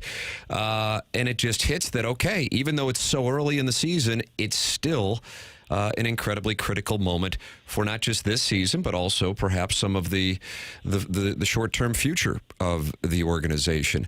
How do you view where things are at this point for the Blues, Kerbs? Look, I think if you're surprised based on what you saw in the second half of last season in the playoffs, I think you have to be surprised with where this team is at and how this team has looked in getting to where they're at. And I think more so than just the results, I think you have to look at a lot of the reasons as to why you're there. Like, you're not coming out of games going, man, we deserved a better fate in that game, right? Yeah. Well, you're talking about a group of players where the start to the season has been pretty close to the same now for 4+ years, right? And you're talking about it where it's cost 2 coaches their jobs, and you're on your third head coach. Now, again, nothing is ever black and white and easy, guys, because in that process, you traded away core guys like a Tarasenko, Ryan O'Reilly, and guys like that, right? In the process of last season to this season, over 2,500 games on defense left you with Suter and Nick Leddy, right? So it is a different team, and there's different things going on with that. So, you had an identity line with Reddick Foxa there, and he re-signs with Dallas, not the Blues. So you're bringing in guys on that. So there are factors in there. It doesn't surprise me to see what Frank Saravalli said, because you know who Doug Armstrong is. He's an aggressive guy. Doug Armstrong came out and publicly said that the success of last year sped up what he thought. He expected this year to be the toughest year. He felt that last year sped it up. Turns out maybe this year might be the toughest year. That's yet to be determined. But knowing what Doug knows, he's not going to sit pat. And I don't think this is going to be one where, hey, let's just see where we're at the trade deadline. I think there, in some ways, he probably says, okay, I've seen enough over some time. The challenge that you have, so, I mean, honestly, and I'm not, when I say this, I'm not knocking Frank Saravalli. This guy's done a lot of reporting that's been dang accurate. You're not going out on a limb by saying when the St. Louis Blues have started the way they are that Doug Armstrong's open for business. I mean, that's pretty much the guy's MO. But, what I just don't see happening, guys, is I see if there's a move that makes sense, that makes him better, he will do it. I don't see a fire sale where he's going, we're just getting rid of some guys, because I don't see him saying, we're going to this point of this retool, and then we're going to now take 2 or 3 steps backwards for a couple of years. I don't see that being in his MO either. So not at all shocked by what he said. We know Doug to be very aggressive and not one to sit pat. What it means, well, man, that can mean a whole bunch of everything that's open for debate. Chris Kerber with us here on Mondays, talking it over. Blues and Flames tomorrow. Pregame, 6 p.m. puck drop here on 101 ESPN at 7 p.m. Kerbs, always appreciate the perspective. Thanks so much for the time this morning. Okay, guys, have an awesome week. You too. That's Chris Kerber with us here on 101 ESPN. Your thoughts on what he had to say. Welcome, 314-399-9646. Talk it over with other TMA listeners at youtube.com/TMAS. TL. And, of course, you're welcome to email in for our Design Air Heating and Cooling email today. Martin, you are a Design Air client just like me and Doug. Love the fact that Design Air is St. Louis-based, family-owned, been doing this for a century now, so we decided it's time. We got to get a new HVAC unit. And after Beers with Seth, which is the new podcast, Tim, I don't know if I told you, I've got that patented now, started talking about, can we get somebody out there? Can we get a bid? Pricing came in. It's right on par with what's out there, which means they are reasonably priced. But in addition to that, they've got a great staff, very professional, and everyone that works with them likes to text into this show and tell us about their experience. We love hearing from you, and I'll give you a first-hand report after Friday when they come out to put in the new HVAC unit. Design Air here today, tomorrow for the long term, so you can always count on them. And they are the longest-running sponsor on TMA. It's designairservice.com. Get online, set up that appointment now. Make sure you are set for winter. There it is. Email in the morning after at InsideSTL.com. The morning after at InsideSTL.com for our Design Air Heating and Cooling email of the day. I had the damning statistics on Missouri's record versus teams with winning conference records earlier on in the program. For the record, Missouri 0-15 against teams with winning conference records since Eli Drinkwitz took over in 2020. Also, fun fact for No and Tell, their last win, and this was tweeted at me moments ago, I should say, from a listener. The last time they beat a conference team who finished with a better than 500 record in conference play. Anybody want to take a guess? Papers? This might be up your alley. Well, we know it's certainly before 2020. They beat Florida on the road. 2018, that's correct. There it is, 38-17 in 2018. So that's the last time it happened. But Martin, you thought a post-game soundbite from somebody other than Eli Drinkwitz was the most damning moment.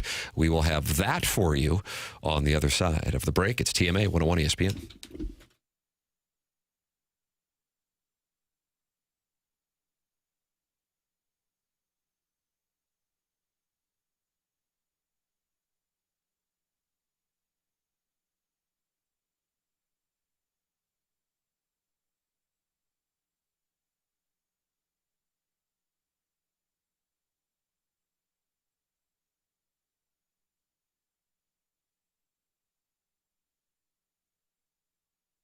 Well, we have an opportunity for TMA listeners to make some money. Psychiatric Care and Research Center and Dr. John Canale are conducting a clinical research trial and looking for people to participate and be compensated for their participation.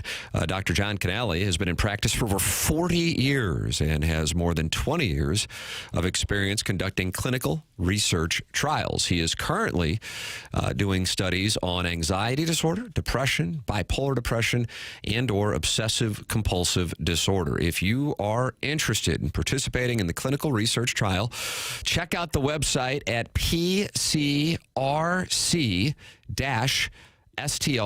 That's pcrc-stl.com, or you can call 636-244-3593. That's 636-244-3593. It's Psychiatric Care and Research Center.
This is Jackson with the Sports Center update brought to you by Saliga Heating and Cooling. Monday Night Football action right here on 101 ESPN this evening as the Packers take on the Eagles. Pre-game at 6 p.m., kickoff at 7:15 right here on 101 ESPN.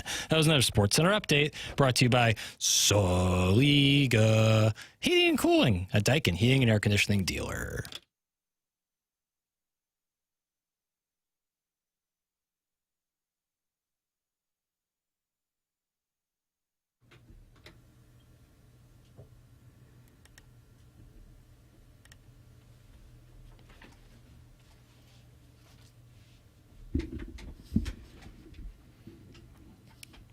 What do we got going on here, Papers?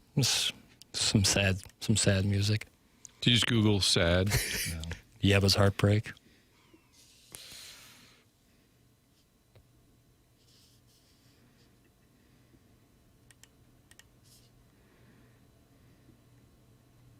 Does this make you feel better when you play this? No. It's freezing outside. My football team stinks. My basketball team has to sweat it out against SEMO. Can I just get a picture of you looking out into the window, staring at traffic? Sad. Yeah. I'd like to tweet that out. The program is called The Morning After. It airs on 101 ESPN and on the TMA STL YouTube channel. Just joined by Chris Kerber in the previous segment on the Blues and the Kraken, the ruling on goalie interference, and the state of the team as they will be playing the only other team that is in their spot at this particular point in the season, the Calgary Flames, tomorrow. And you can catch that here on 101 ESPN. Pre-game at 6 p.m., puck drop 7 p.m. Martin, this stood out to you most from covering the Missouri loss on Saturday. Another time we are using the term damning Caden Green, offensive lineman. Reference the fact that they started to call out what we were doing, referring to the A&M defense. Here's, I believe we have the sound of Mizzou lineman Caden Green. Confident heading into this game. What were some things you thought you guys would do well, and what surprised you that made it so you couldn't pull it off? Yeah, I mean, I feel like they made some good adjustments. They started to kind of key on what we were doing, call out plays at the line. So, it just is what it is. Okay, yeah. Caden, I just want to clarify something you said when you said they're calling out plays at the line, like they're there and they knew what you were doing. Is that what you're saying?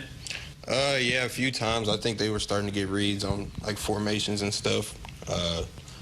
Maybe stances, I don't know. But, like I said, that's a really good defense. We just got to be better.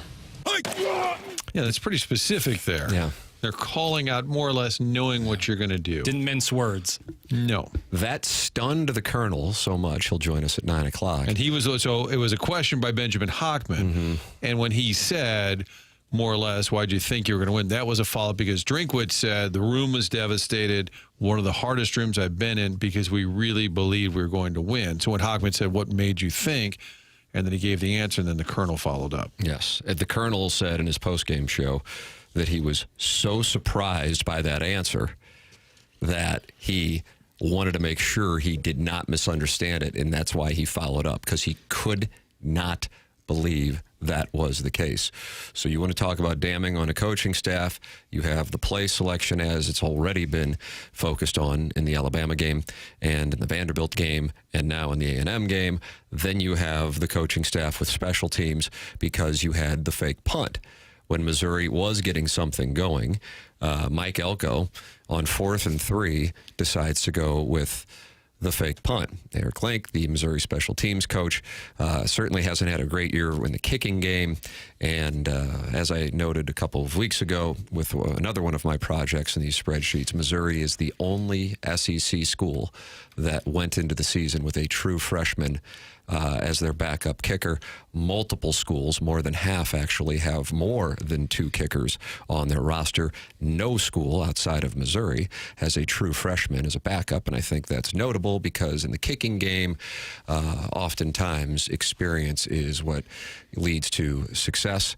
Plenty of guys can go out there and kick balls through uprights when there's nobody around, but how are you going to handle it with the game on the line? For example, Oregon had that going on this past Saturday at Kinnick in Iowa City, and their kicker was able to deliver. So here is what Eli Drinkwitz had to say about the fake punt. I apologize. I do not have that this very moment. Give me 2 seconds and I'll have it. All right, fair enough. And it was kind of a back-breaking moment. And in part, too, when your defense forces a punt, you're going to get the ball back. And I think that was a theme throughout that game where the defense was playing well, and I think eventually just sort of wore down. And a lot of that was time of possession. One moment. All right, Papers. While you are looking for that, I will tell people about Mark Hanna of Evergreen Wealth Strategies, who is online at evergreen-ws.com, or you can call 314-889-0503. Everybody needs a financial advisor. Mark Hanna is a wonderful person and financial advisor. The rare person where you call him, you will feel better about life after you get off the phone with him, in addition to your financial situation, because you've taken the step to tend to your issues. 314-889-0503. He customizes plans for the individual, not for the office. It's for you, your goals. Everybody has different goals, different stages of life and their career. Mark Hanna, evergreen-ws.com, or call 314-889-0503. All right, Jackson, you have it on the fake punt. Eli, I know you addressed the fake punt, but I wonder if you could just kind of, what was the situation like? Were you guys on alert? Were you in safe? What kind of, when you say you need to do better, what do you mean? Third quarter, we're up 14. Ball's somewhere middle of the field, right? Momentum had kind of switched in our favor. We had max return called because we thought we were going to be able to generate some space for Kevin. And when you have max return called, you're not really in a great position to defend the fake. We had one guy over there, but that wasn't going to be enough. And so ultimately that's on me. I gave the okay. I said, hey, we can be a max return here. So that's on me as the head football coach. I approve those calls, and I got to be better. Yeah, when is the last time you remember Missouri breaking off a big punt return to the point that you need to be in max protect? That's what I was going to say. It really isn't a big part of their game right now. And that's another one where you kind of hedge your bets. You want to be aggressive. You never want to coach scared. We talked a lot about that late first half possession. But I think you want to be realistic, too. Just get the ball back. And the other one that was just bizarre was Ahmad Hardy was not in the game, to the point in the second quarter, guys in the press box had binoculars. They were looking to see, is he in the medical tent? Did he leave the field? Was it an equipment issue? Was he injured? And when he got asked about that, it was just, well, he had 13 carries. And I love Jamal Roberts. He does a lot of good things. But I thought we had a 1-2 punch, and I think most people view Hardy as the better back. God bless our own Jamal Roberts, St. Mary's kid, who's good. But I don't understand how in a game you must win, there's a weapon. Ahmad Hardy, we've all talked about how he's, I think after a few weeks, people are like, oh, might even be in the Heisman mix. But the fact that he's not even in the game is bizarre to me. Like, he's a weapon. And they just don't use him for, he basically was missing for the whole second quarter. And that answer from Drinkwitz was, well, he had 13 carries. Right. But that wasn't the question. Jackson? Yep. Here is what he had to say when asked that, Martin. Coach, Ahmad Hardy was not on the field for much of the first half, especially after that first drive. What was his status throughout those opening 2 quarters where he wasn't on the field? I mean, he finished with 13 carries for 114 yards. So, there's other players out there, I guess. So there's things that Jamal does really well. He's a really good player, and so nothing to it. Thanks, Coach. Yep. Nothing. That'll do it. That'll wrap it up. Nothing to it. But the guy had a 40-yard. I know exactly what that means. 40-yard run on his first carry. He has been special at times this year.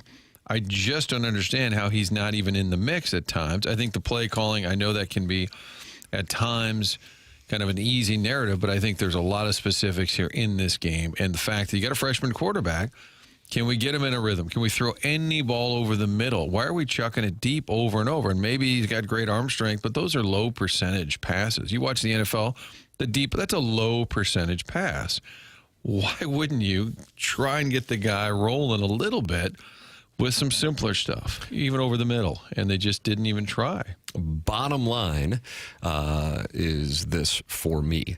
And if people share this opinion, that's great. If they disagree, that's cool too. You're welcome to express the thoughts. 314-399-9646 or in the Michelob Ultra YouTube chat. This is, in my lifetime as a Missouri football fan, which, you know, as far as having awareness, I guess, would go back to the 1980s and, you know, covering the team going back to the mid-1990s. This is the best Missouri defense I have seen, period. It's an elite defense. Then there's this, well, the other side of the ball isn't doing their job. Okay. Just a friendly reminder that 4 weeks and 2 days ago, there was talk about the running back who wasn't out on the field in the second quarter being in the mix for the Heisman Trophy. So to dismiss the entire offense would strike me as being unfair. But the offense as a whole is dragging down the defense. And if Doug were here, he would say special teams. Don't forget about the special teams. To have the situation that Missouri has with its kicking game hamstring the ability to call plays offensively has a material impact on what you have seen offensively when Missouri has actually gone up against teams with any semblance of a defense. And that is a problem. And so then when I go into this research that I did yesterday and spending my Sunday afternoon digging up these numbers, which of course are available to anybody. It's just I have the, you know, mental disposition that is not necessarily a great thing to spend the time to look them up.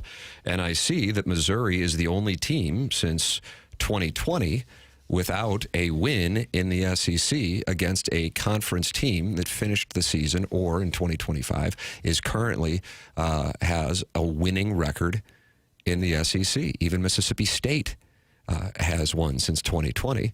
And then people might say, well, start in 2023. That's when things started turning around. Well, they started turning around because the criticism of Missouri from other SEC schools and around the nation is they built this by playing against poor teams. And it turns out that is correct. Missouri doesn't have a win against a team with a winning conference record in the SEC since 2018. And in 2023 to 2025, the record is 0-8. The only school that's worse, Mississippi State, 0-12. Everybody else in the conference, including the newcomers, Texas and Oklahoma, have a win. And then the coach, Eli Drinkwitz, is 0-15. Nobody is worse than that since 2020, and the only coach who has a worse record, if you can have a worse than zero record, is Jeff Lebby, who is 0-9 since 2023. Eli Drinkwitz is 0-8. Now, I want to make this crystal clear, because I think when you present numbers, one would maybe think, okay, well, you're saying he needs to be fired. I'm not saying that at all. I'm not blaming the situation solely on Eli Drinkwitz at all. But I am presenting the data, and you can interpret it however you want. The reason why I point it out is I'm of the opinion that in 2023 and 2025, I do not feel this way about the 2024 team, but in 2023 and 2025, Missouri had what it took to get into the playoff. Now, that might sound crazy to people right now, but that is my observation. I do not think they had it in 2024, and if anything, they were incredibly lucky to have the total of wins that they had last year. But in 2023, it was there, and they blew it against LSU. But I don't think that was a play-calling thing. I think there were some self-inflicted penalties that hurt them there. They played a great game against Georgia. They just got beat by a better team. In 2025, however, what were we talking about the morning after the Alabama game? Why didn't they get the ball to Hardy more? What was that about? Why are they throwing it with Prabula when clearly he wasn't able to get it down the field? What were we talking about after the Vanderbilt game? What were the play calls inside the 5-yard line when Missouri had a chance to take the lead? What was that about? And what are we talking about after the A&M game? It's 7-0. It's 3rd and 10 with a quarterback who they're clearly showing on the sideline has a bloody hand and can't throw the ball. And he only has one pass of more than 5 yards at this point, and it's 3rd and 10. And the opposition only has 2 timeouts left. You run the ball, they'll be left with 1 timeout, and now they've got to go 50 yards to even have a field goal. That is coaching as well. So just because I have those observations doesn't mean this guy's a disaster. He needs to be fired. That's not it. If anything, I would say they have made incredible progress over his time. But I would point out, he is the 11th highest compensated coach in college football. And he's the only coach in the SEC who doesn't have a win against a team with a winning conference record since 2020. And those two things don't really match up. Gabe DeArmond is going to join us on the other side of the break. It's TMA 101 ESPN.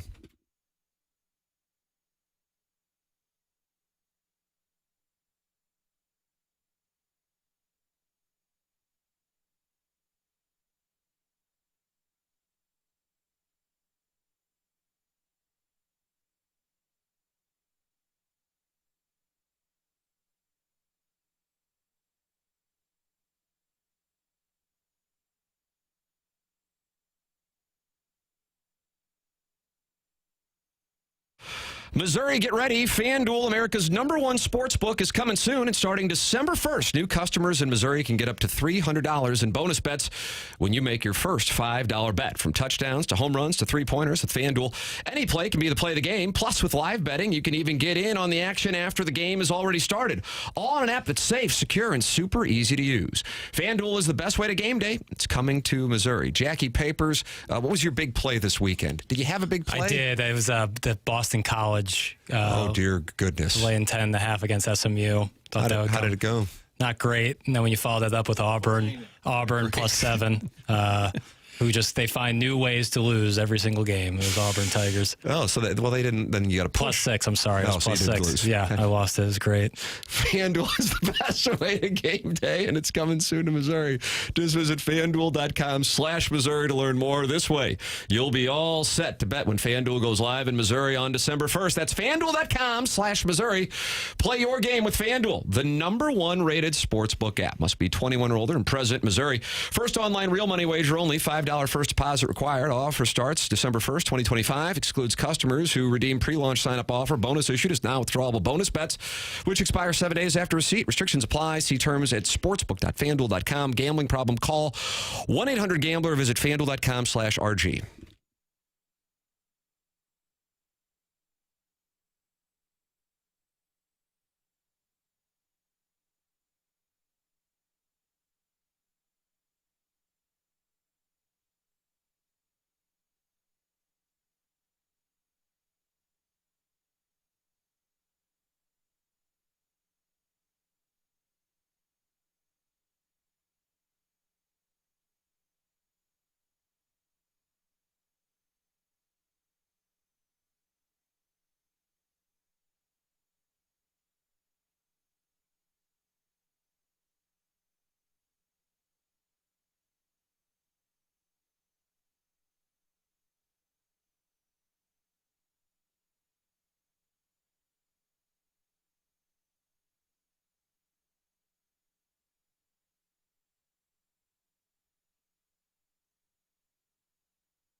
Jackson. They'll be playing it at 6:45 on Saturday night.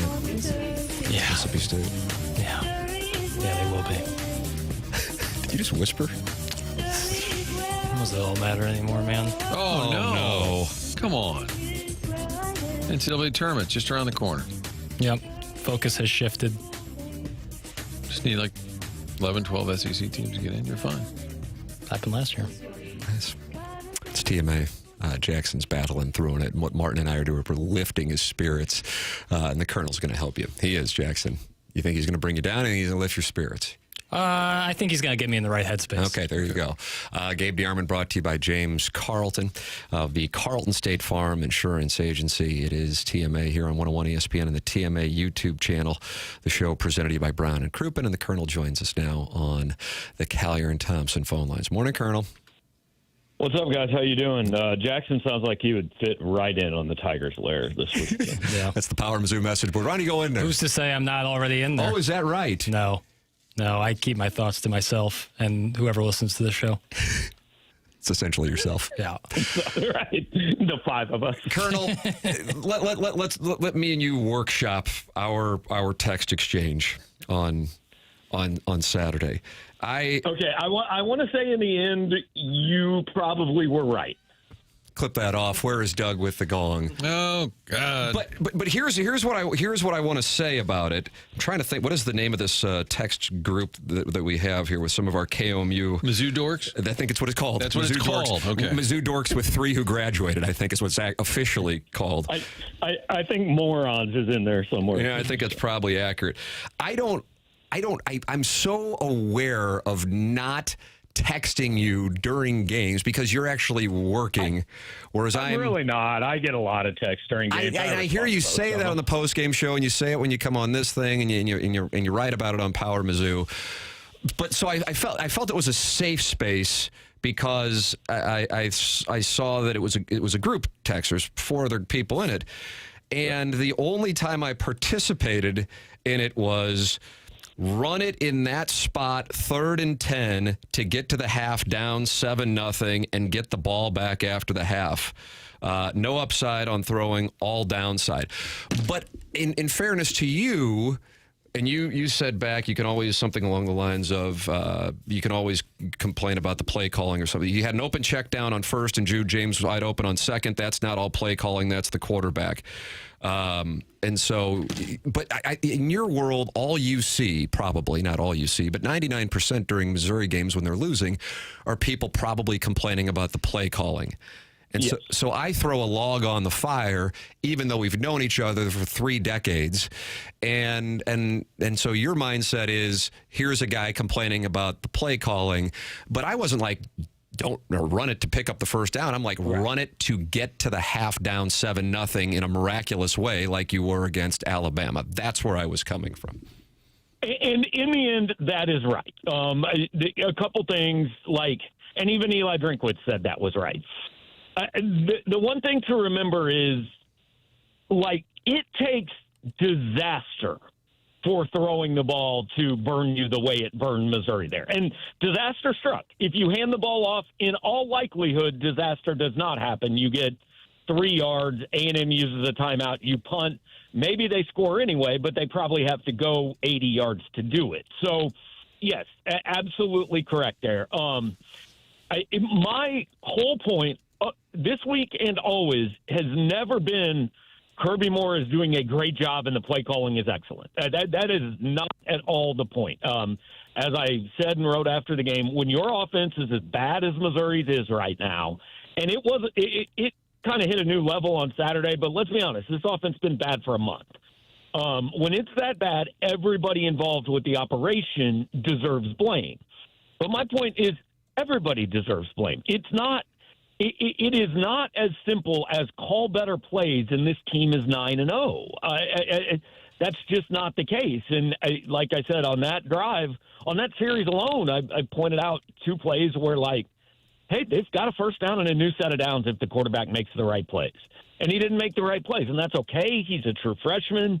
I'm not burying the kid, but we've got to – and I say we've got to stop it. We're never going to stop it. It's always at every level of football with every team that loses a game. But, the idea that just our guys are as good or better than the other guys. We have all the talent in the world, and the only reason we don't win games is because our offensive coordinator calls bad plays. Just drives me insane.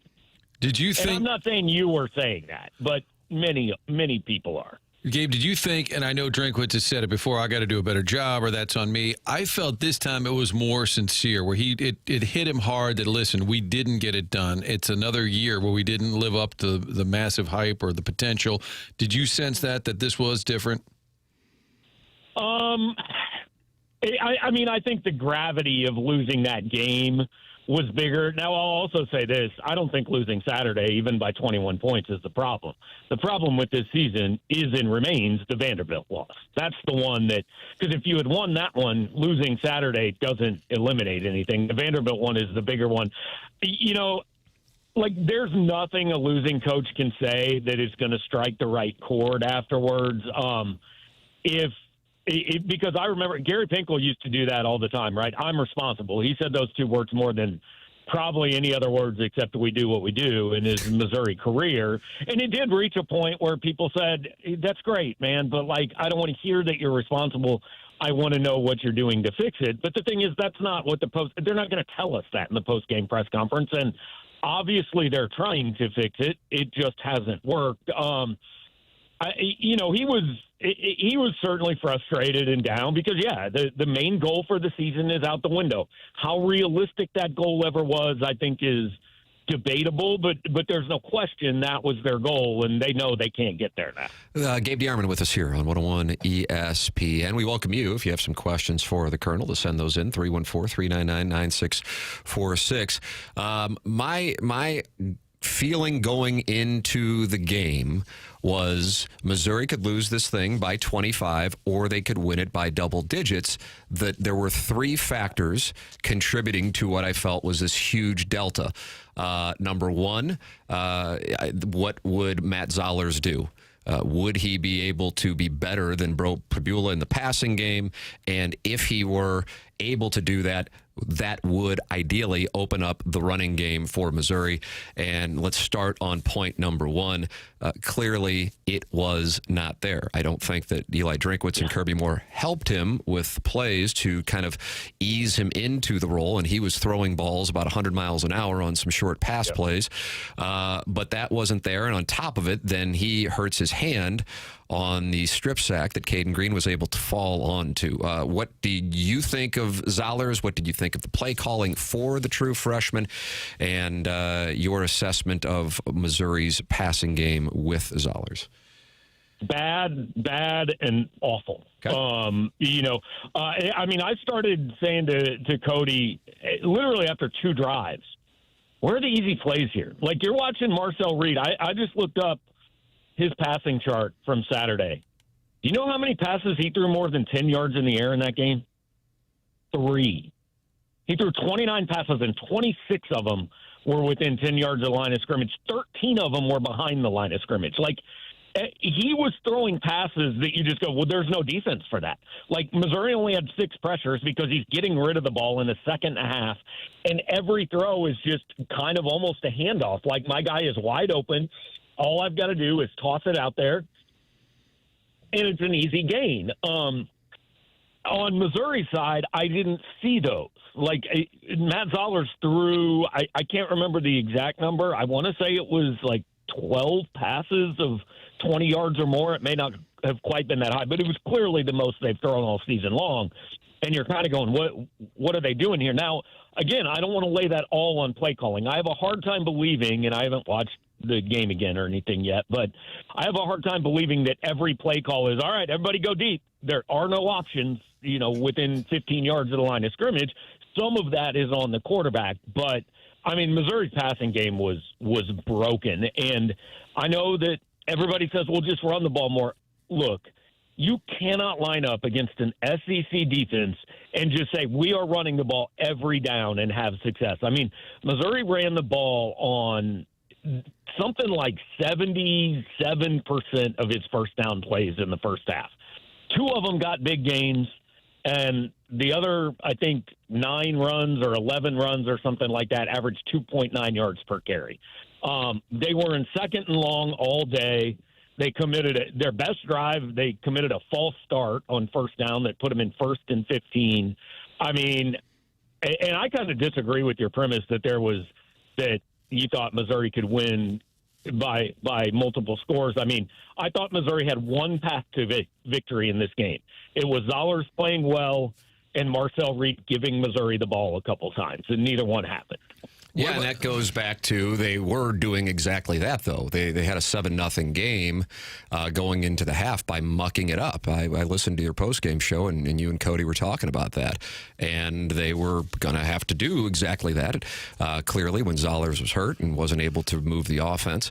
And that's why the fact that they, for whatever reason, went 3rd and 10 and let's throw the ball blew that up. So that's why I viewed it as a 0 upside, all downside play. No, and in the end, absolutely correct. There were 3 plays that I thought kind of made that game what it was. The first one was that one. The second one is the fake punt, which I'm sure we'll talk about. And the third one that nobody's really talking about that I wrote a lot about this morning was in the 7-0 game, Missouri got down to the A&M 39 or something like that, and Ahmad Hardy false started with 1 second left in the first quarter. They put him in 1st and 15. They tried a screen pass on the next down, lost 4 yards. A drive that absolutely should have gotten points and made it 7-3 or 7-7 ended in nothing, and I just kind of everything went bad from there. And maybe the most interesting post-game comment was Caden Green, who pointed out that A&M, and for those who we played it earlier, and you did the follow-up, and I was in that room too, and I was like, wow, is he saying like because that and I wanted to make sure he was saying that. Yeah, so nice follow-up, Colonel.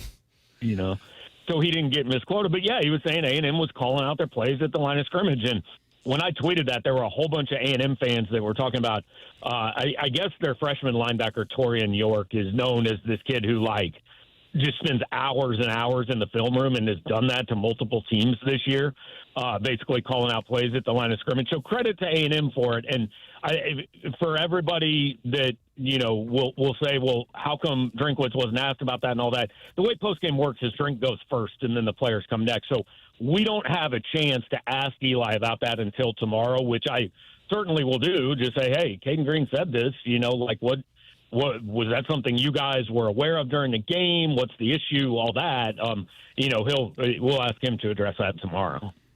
But pretty obviously a problem, though. Yeah, pretty damning. And then the fake punt itself, Drinkwitz did say, hey, they were in a full return mode trying to get a return. But Tim and I were talking earlier, they haven't really been robust in the return game. So, again, if you're just kind of being a little conservative, which we usually bang on coaches for, but maybe in that game you're just trying everything you can to not let it get away from you. Yeah, and I understand that, like, the offense had not done anything. So if you get the ball back at your own 18-yard line, like, I don't know that you have any confidence you're going 82 yards to score. But, yeah, like you said, their punt return game hadn't done anything all year, you know. So I'm not saying you have to try to block the punt, but be in safe punt or just leave your defense out there. You know, now, I didn't really expect a fake there either. It hadn't really crossed my mind because I didn't think A&M needed to do it. Credit to Mike Elko, but I don't get paid, you know, 7 figures to coach the football team either. That one, and the bigger problem there, it's the 3rd successful fake punt against Missouri in the last 12 games. There was one earlier this year. I can't remember. I think it was South Carolina. Oklahoma pulled one off last year. And Missouri special teams, like, the best thing you can say about Missouri special teams in 6 years under Eli Drinkwitz is there are some games where it hasn't hurt them. That's the most complimentary thing you can say. And, you know, I've said over and over, I'm not in the business of saying coaches should be fired. I don't think that's my place. And, you know, I gotta work with these guys every day, and me going somewhere and saying fire this guy, and then, oh, hey, how you doing, man? Let's do an interview. You know, I just don't really think that's my job. But if anybody wants to talk about the special teams coaching, that is a conversation that certainly can be had. Gabe DeArmond with us here on TMA, brought to you by James Carlton at the Carlton State Farm Insurance Agency. If you have questions for the Colonel, you're welcome to send them in, 314-399-9646. Gabe, in listening to the post-game show, you also talked about, and to be crystal clear, and you said it yourself, you're not reporting this, but your sense is that, and from talking with people, is that Eli Drinkwitz will be coming back. That doesn't mean that it is for sure, but that is certainly something that we have been talking about here with all the terminations. What is your assessment of that situation now? Yeah, 2 weeks ago, I was starting to think, like, hey, man, we could be covering a coaching search, a lot of jobs open, all that. I talked to enough people last week. I think the sense is Drink wants to be at Missouri. Missouri wants him here. Now, again, until something is announced or signed or whatever, we don't know. I mean, that can change. He may not know. I think he's at least listening and using some things as leverage.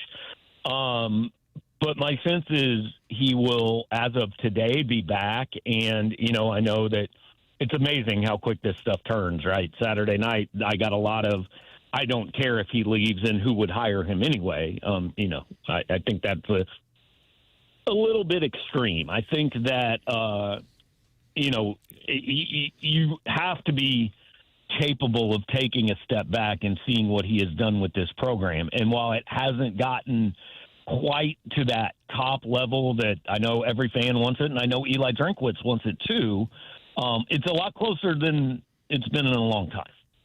And I think the fan base, I shouldn't say most, but I think some are reasonable saying, hey, we're not Ohio State. We're not Alabama. I think the frustration, you want to at least have one of those years where you break through and do something special. And with the playoffs, it's now at least opened the door for teams like Missouri to at least sneak in there and be part of it. I think that's the frustration. Yeah, the frustration is you're seeing Georgia Tech maybe do it. You're seeing Indiana do it. You're seeing Vanderbilt do it. And I completely understand Missouri fans who say, why not us? Like, why can't we win that one game? And again, I think the game this season is not A&M. It's really Vanderbilt. And to an extent, Alabama, because, you could have won that. And Missouri never really had a chance to win Saturday's game, if we're being honest. They're on their third-string quarterback. There was some deer in the headlights. They weren't winning that game, and I think the biggest reason Missouri fans had hope going into Saturday is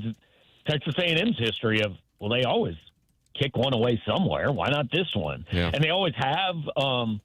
This team's different, and I think that's a really good team, and I think Mike Elko should be probably the national coach of the year. I think he's done a phenomenal job with that program in only 2 years.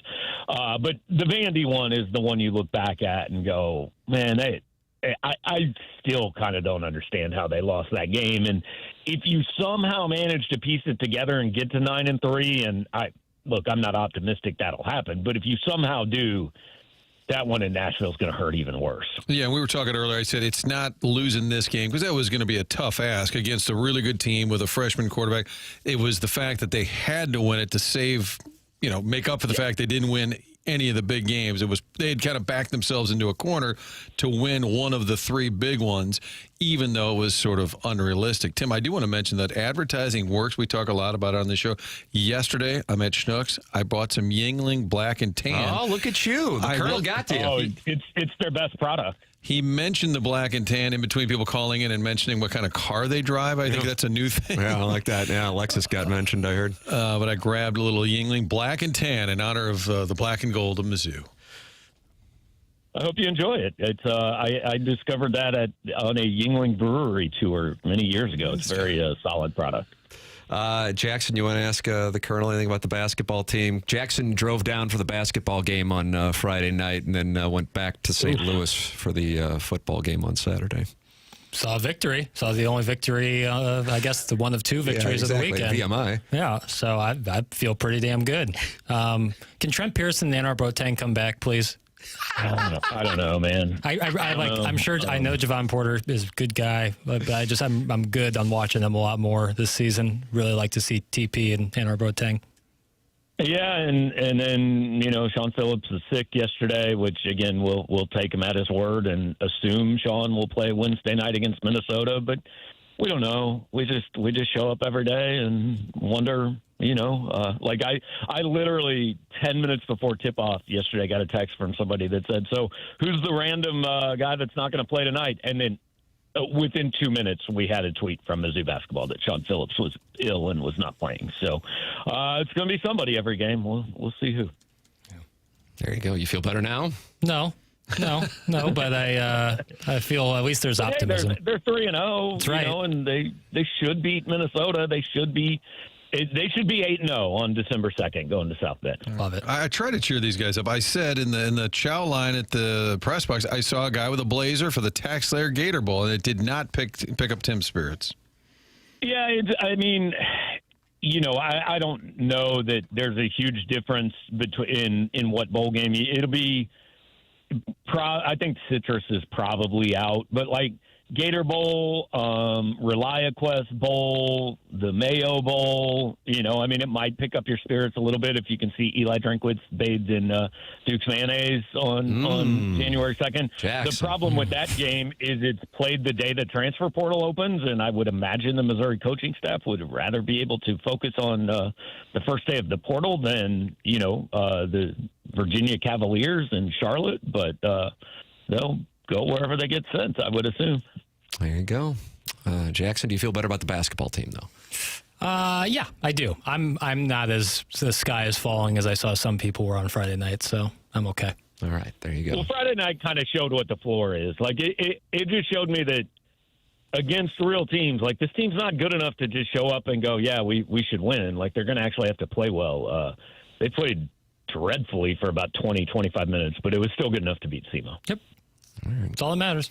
The Colonel talking it over with us here. Brought to you by James Carlton of the Carlton State Farm Insurance Agency.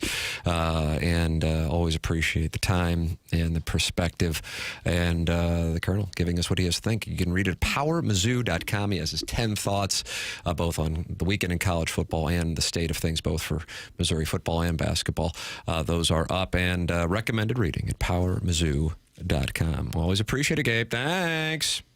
All right, guys, have a good one. You too. It's Gabe DeArmond with us here on TMA. Tim McKernan, Martin Kilcoyne, Jackson Burkett, Chairman Kurt Manning, the Callier and Thompson phone lines. This is The Morning After, presented by Brown and Crouppen on 101 ESPN.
guess Gabe didn't lift your spirits.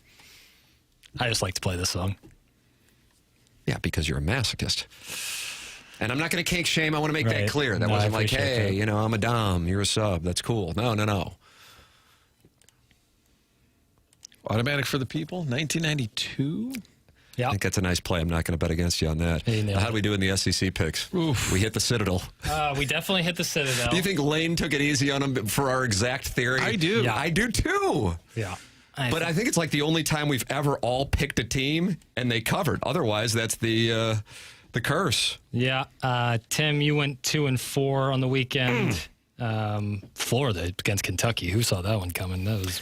I think this is the time of year, though, that you kind of get into some of these games where teams are done, and that isn't one that I would touch. Yeah, for sure. But I will say, I never would have thought it would go like that. Yeah, they got smoked. I didn't know Kentucky was capable of that. Yes, that's one core issue there, Martin. Charlie, picking on behalf of Doug, went 4-2. Martin split it 3-3. And then I also went 4-2, but there's a blood win on there with Texas A&M, so it doesn't feel great. Not a true son. No. No, it doesn't. Alabama covering by a number. Alabama barely covered, right? Yeah, by a point. Yeah, that was one where I was watching that once I got back from Columbia, and it could have been. I mean, they just kind of ground out the clock. They knew they were playing against a team that had nothing, and they did cover. I think Lane Train could have covered, and that would have made it even worse. The game that I loved was Texas Tech and BYU. It's weird how that works. Texas Tech, I think it kicked off at around 10, maybe 10.5, and they're playing against a team that is ranked higher than them and giving up double digits. But there are teams that you watch and you go, yeah, I don't think it's there. And Missouri had all of those traits. My hope on Missouri was that Zollers would be able to open up the running game by being able to effectively throw downfield, and that just wasn't there. And I don't know how much the fact that he got hurt changed it, but they weren't going to allow him to do it anyway based on what the game plan was, and he was throwing to the sidelines every time. They threw across the middle one time. Texas Tech's a great team whose only loss came when their starting quarterback was out. It's one thing if you got to deal with that the rest of the way. It's another thing if he comes back, and he has, and they are dominant. The ACC has all of these traits of teams with near-death experiences, and Jackson, a number of them finally died on Saturday. Yeah. Virginia. Dunzo. And then Louisville, after their win against Miami. I know. Then they play slap and tickle. Oh, you're a Louisville Cardinal fan. I kind of like them out of the ACC. I thought that maybe they could come out of the ACC and be something to keep an eye on in the playoff. Hey, gotta play hard against those Cardinals. Nope. Took it from Cal Berkeley, who could barely beat Bill Belichick at his worst. Yes, that is. They got it. They got it from Cal. So the ACC trending downward, Texas Tech trending upward. BYU getting stomped could be a problem for them if they get into the decision making. But the game of the day wound up being a game with a double-digit point spread that wasn't the one where College Game Day was hosted. It was in Happy Valley. I was sitting there before the Missouri game, watching on my phone at Faurot Field. Penn State and Indiana. Sweet mother of mercy, that catch, Martin. Holy crap.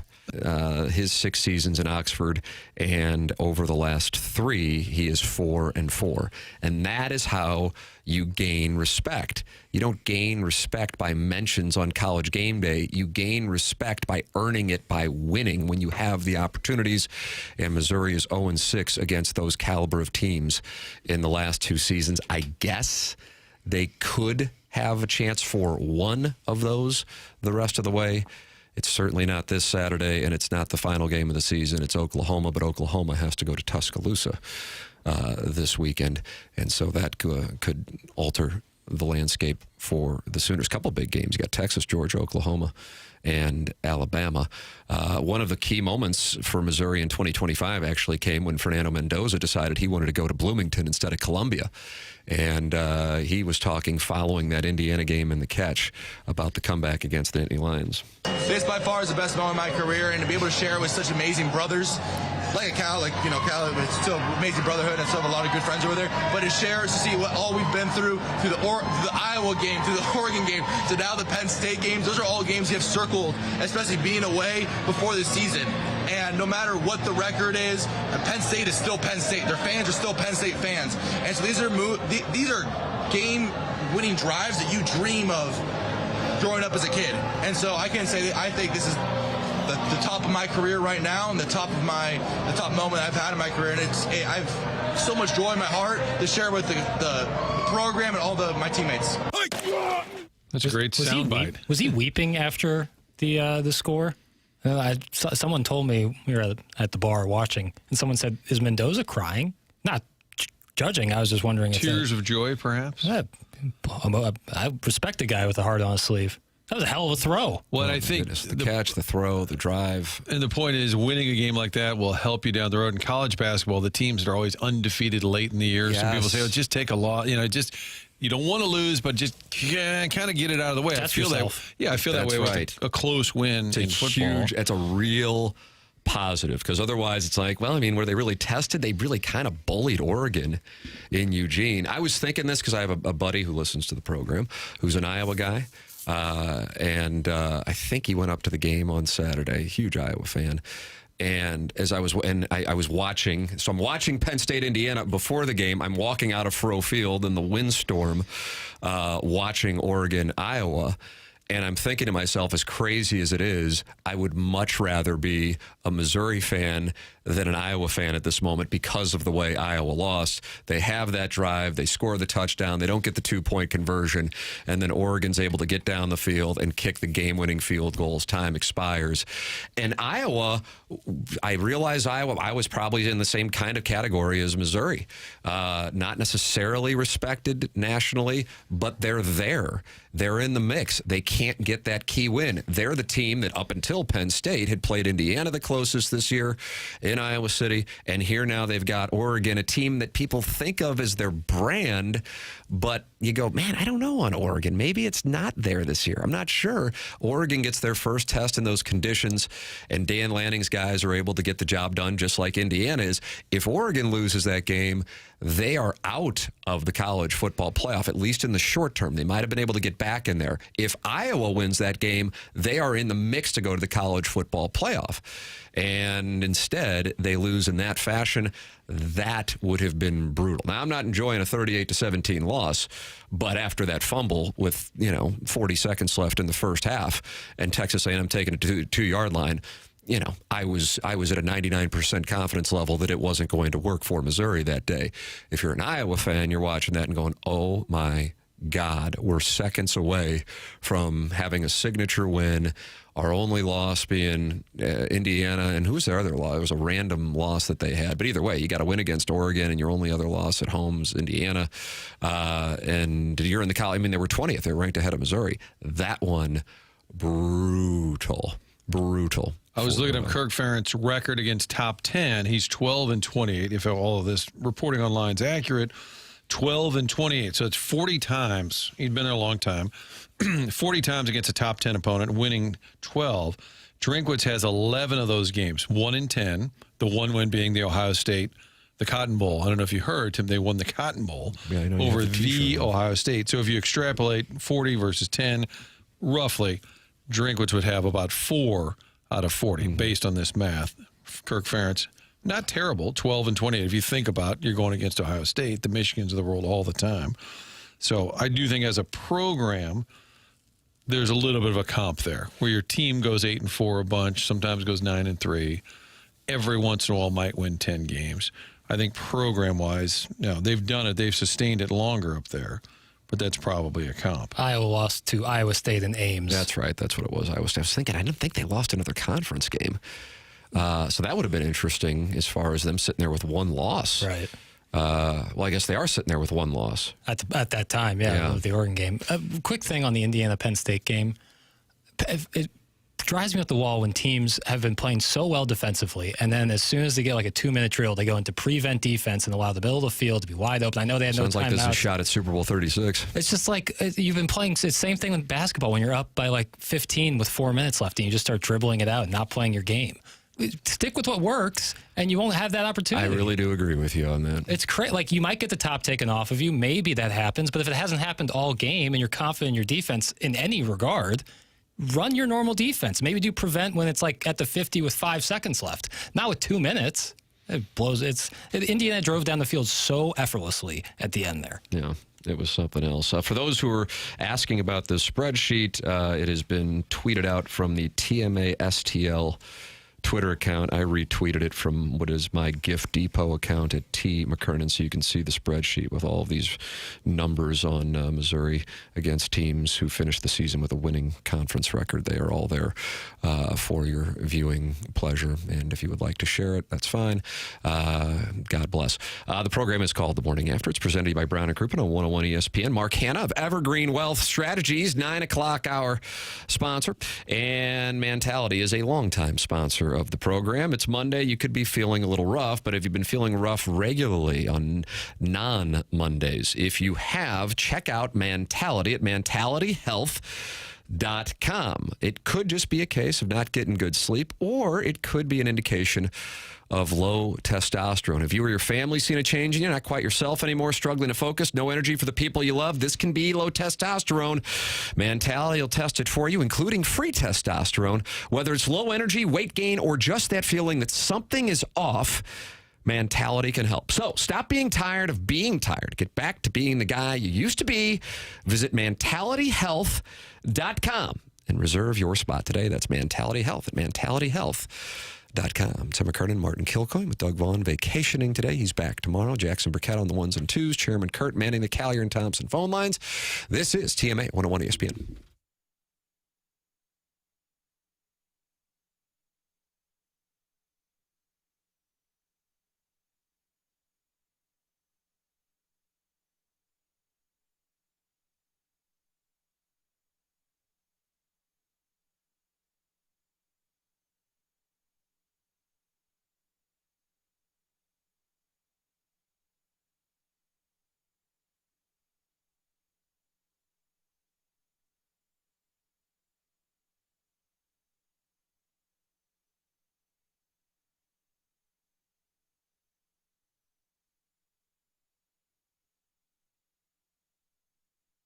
Together Credit Union has put together special packages for you all over the years, including the Zoo debit card, the CDSC credit card, things that pay you and pay others back like the Zoo. So it's good news for you, good news for people in the community. And they've also put together a mortgage for community contributors, for teachers, firefighters, health and care, emergency medical professionals. Those benefits include low down payment, lower interest rates, no private mortgage insurance requirements at all. So if you are a community contributor, a teacher, firefighter, healthcare, emergency medical professional, look into the mortgages that are available at Together Credit Union. They are your hometown home loan provider when you do business with them. Everything is done here in St. Louis by their experienced team. The underwriting, the servicing, everything here done locally. TCU knows that the mortgages can get a little complicated. They're going to guide you through the entire process. They'll make it easy for you. Together Credit Union is available online at togethercu.org for full rates, terms, and details. Here's to making St. Louis your home. Together Credit Union, an equal housing lender and federally insured by NCUA.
This is Jackson with a Sports Center update driven by Johnny Londoff Chevrolet and Johnny Londoff Autoplex. The Rockets defeat the Bucks yesterday, 122-115. Kevin Durant, timeless as ever, 31 points and 7 assists. That was another Sports Center update driven by Johnny Londoff Chevrolet and Johnny Londoff Autoplex. See them at londoff.com. Chevy, together we drive. Are you kidding me?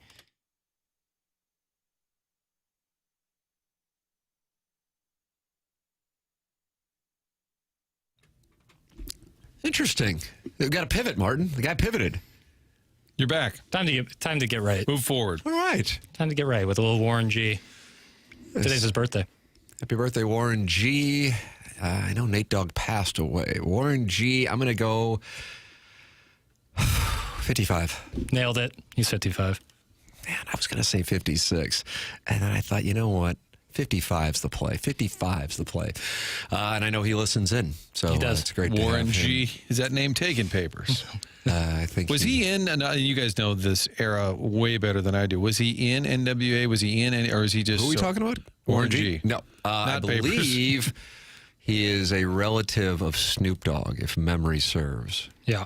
Also then of Nate Dogg. Which would make them all related. All the dogs. Snoop Dogg at the Sunday night football game, the Chargers-Steelers last night. They had a pretty good celeb watch, too. It's Mookie. Now I'm forgetting how they said that, but it was better than any World Series game, like the amount of stars. And years ago, Mike Martz had told me that. He said, if this team were in L.A. now with the star power, Warner, Falk, Bruce, like when they were like the it team in the NFL for a second, he said it would have been a nightmare in L.A. He said there would have just been people coming out of the woodwork like to be part of, the entourages at the game because, like the Lakers and Dodgers. Sure. It's a celeb hangout. Even the Chargers, which, by the way, was a Steelers home game. It's unbelievable. The Chargers have no shot at a fan base at all. You think they'll stay there? You think they'll be there 10 years from now? I think the league would like them back in San Diego, would still like to be in that market because you've already got a tenant at SoFi. It's the Rams. I still think, but I don't know where that money's going to come. The Spanos don't have the money that Kroenke has. That's the problem. But, yeah, predictionary papers. Predictionary. In 10 years, will the Chargers still be in L.A.? In year 31 of the show, we will be able to tend to this. Okay, good stuff. Clip that off. Martin, we just got dismissed. Wow. Sounds like that's not being updated. What are you doing, watching SEMO Mizzou highlights over there? I'm digging more into Warren G. Not related to Snoop Dogg. Discovered Snoop Dogg, though, but he is the stepbrother of Dr. Dre. And then, Martin, I know you were wondering, in 2019, Warren G launched a line of barbecue sauces and rubs called Sniffin' Griffin's Barbecue. And that's a tribute to Vianney. I guess, yeah. Big shout out to Vianney. So there's some Warren G knowledge. What's this now, 10 years? Will the Chargers still be in L.A.? All right, I'll put that one in there. So we'll be able to That'll have circle that back. one right above how many hits will Burleson have or whatever. Wow, this guy's down on Predictionary. No, I love Predictionary. Each week, the Fast Lane and Riz Show are battling it out in the Pick'em Challenge, but sometimes they come together to just hang out and watch some football. You can join Andrew Marsh and also Moon from the Riz Show this Thursday from 6:30 to 8:30 at the Hot Shots in Arnold. Saw that Jay Boyd. He was in here the other day from Hot Shots. Come watch the Thursday night football game. Get signed up for some Point and 101 ESPN giveaways and enjoy a cold Bud Light. That's this Thursday, 6:30 p.m. to 8:30 p.m. with Andrew Marsh, Moon, and Bud Light at the Hot Shots in Arnold. You, Martin, had the car accident en route to the game on Saturday morning. As a passenger, yes. As a passenger, yes.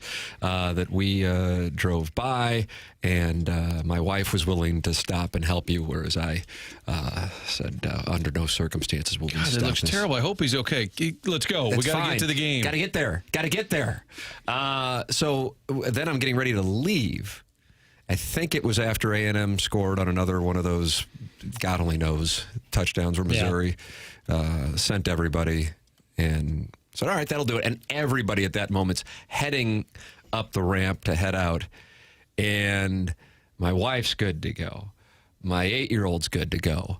But the 3-year-old, the true son, refuses to leave. He says they're still out on the field. They're still out on the field. And a fan and a father and son in front of me turn around and go, he's a true son. He's a true son. And we start talking a little bit, And we get on the topic of the kicking situation, and one of the gentlemen goes, I thought Meyer was supposed to be good. I go, well, I said, I actually looked this up, and he was rated highly by the camp that he went to, but unlike all the other kickers, which are usually rated high by 24/7 or like Chris Sale, not the pitcher, camp, or Rivals or ESPN, Robbie Meyer, that was the only place he was rated high, whatever. And they go, man, you know a lot about the kicking situation. I said, well, I did this spreadsheet a couple weeks ago on the SEC kickers. They're like, oh, okay. And they go, really? And I could tell now at this point they want to get away. I said, yeah, here, I got it in the car. Yeah, walk with us. And I go, it's kind of part of my job. And the son goes, what do you do? And I say, I host a show. I go, what do you host a show? And I said, in St. Louis on 101 ESPN. And the guy couldn't have been friendlier. I have my stocking cap on. And usually I'm wearing sunglasses and have security detail. Well, the security detail left once the game got away. Yeah. And I'm still there because the 3-year-old believes. God bless him. And the guy grabs me by both... Your lapels? Yes, my lapels. Oh, God. He goes, you're Tim McKernan. Yeah. He goes, I've been walking around Lot L looking for you because you said it was the Huntley of tailgates. He was looking for you. He was looking for me because he wanted to see Lot L's tailgate. Yeah. And I said, well, we didn't get there because this guy I work with got in a car accident and he slowed up the train. Good work, Martin. God, it's good to be known for something. And there are some vehicles in the Two Fox that are unmarked. Yeah, which would have been nice. Would have been a good day to have an unmarked vehicle, that's for sure. But no, in sincerity, he said he wanted to see Lot L in the tailgating. He said, "This Lot L." Exciting. So we got there. We drove around parking garages, and we found a spot miraculously, and it was a good walk from there to Faroe Field and sat down with about 25 minutes. Well, Martin, you walked in, right? We did, so you know when we walked in. I don't know, about 2:20, I would guess, 2:15, 2:20. Did you go Turner or Conley? Conley, actually. Yeah, nice knowledge. Oh, yeah. Oh, You GPSing me? You private investigating me? You think I'm sleeping around on you? I probably should have been, and you got your lapels grabbed. That's where the security... The guy couldn't have been more of a delight. He goes, I might call in. He goes, either way, let people know that I was looking for you in Lot L. He goes, I love the shit. He goes, man, when you guys first started... Here we go. I go, boy, if I had a nickel for every time I heard this. Yeah. Now, does he mean in 2004, or does he mean in October? Well, he actually goes, I was familiar with the show like 20 years ago, and he goes, he didn't use the term slap and tickle, but he essentially was saying slap and tickle. He goes, so when they made the move, it's kind of like, what's this? And he goes, man, you guys are some weird MFers. He goes, but now I get it. Yeah. Took a little bit for me to listen. There's the promo. Now I get it. You guys are some weird MFers, but now I get it. Yeah. It's like a beer. You won't like it at first. Wait a week. Then wait another week. Roman always give himself a good month leeway because he would tell people, you're not going to like my show for about a month. It reminds me of that first month we were here and we had that gentleman call in he was like, why are you guys talking about kissing Doug?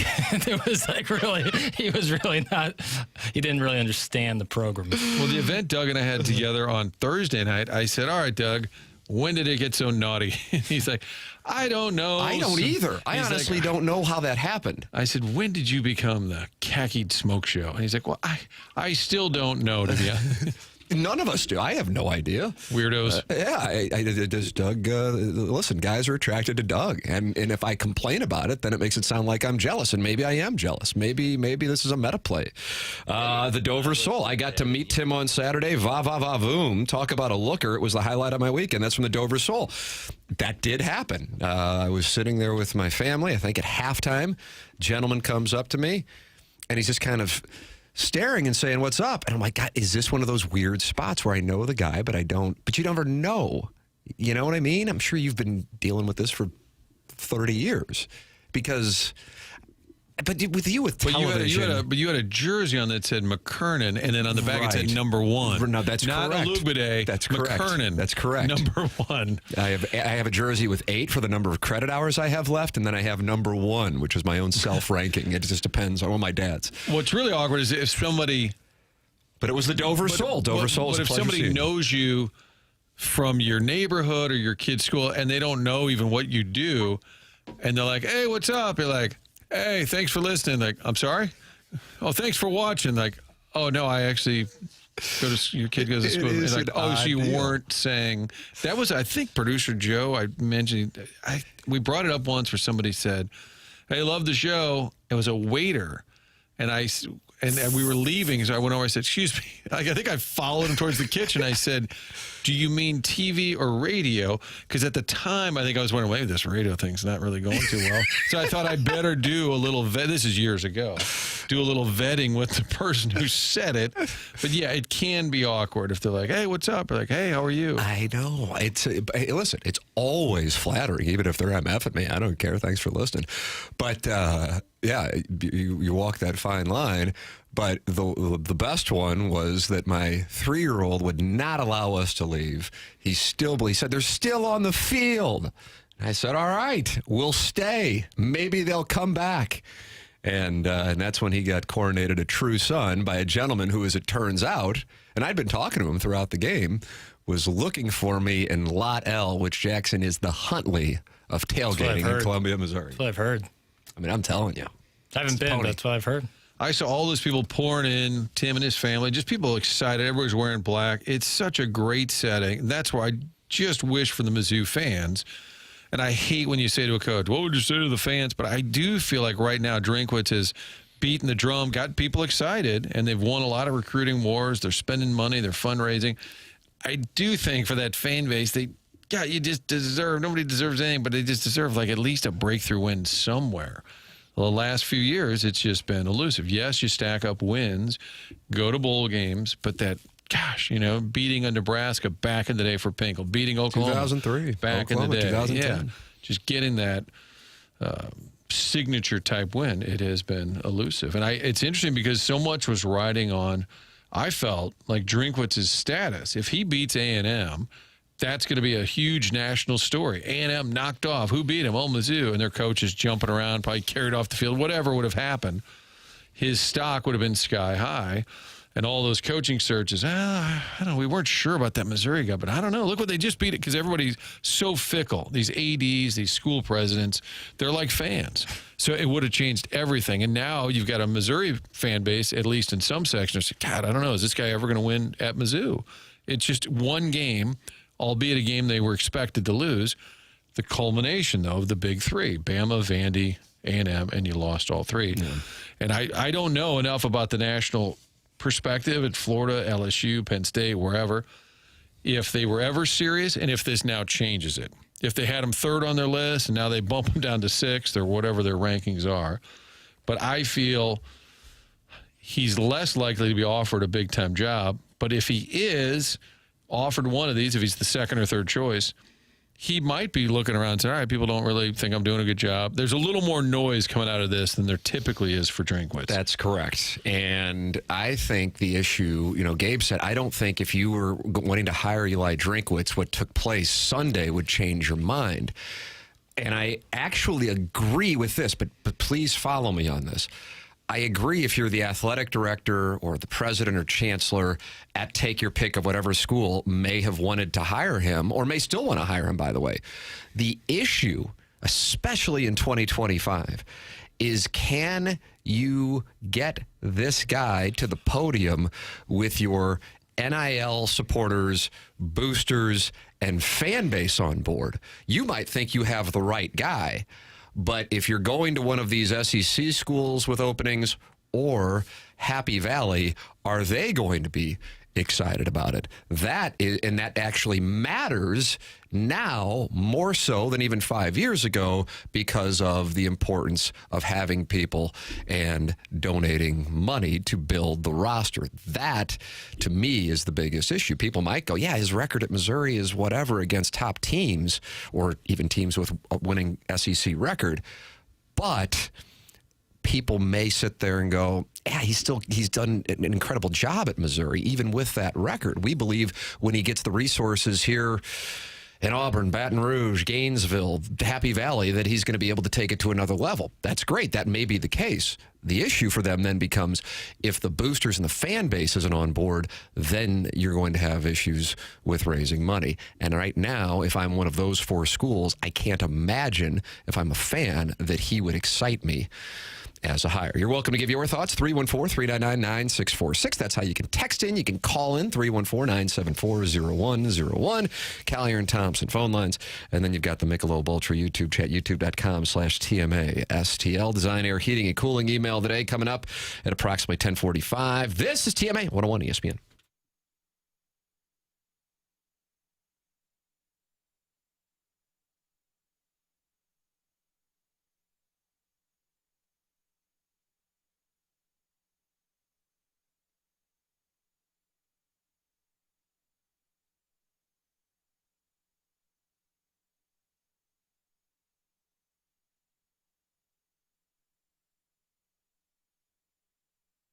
This is Tim McKernan. We are deep into fall now, and if you've been putting off those home improvement projects, this is your reminder. The cold weather is here, and it will continue to come on the way, and one of the smartest upgrades you can make, replacing those old drafty windows before winter hits. Universal Windows Direct is making it easier than ever to do just that.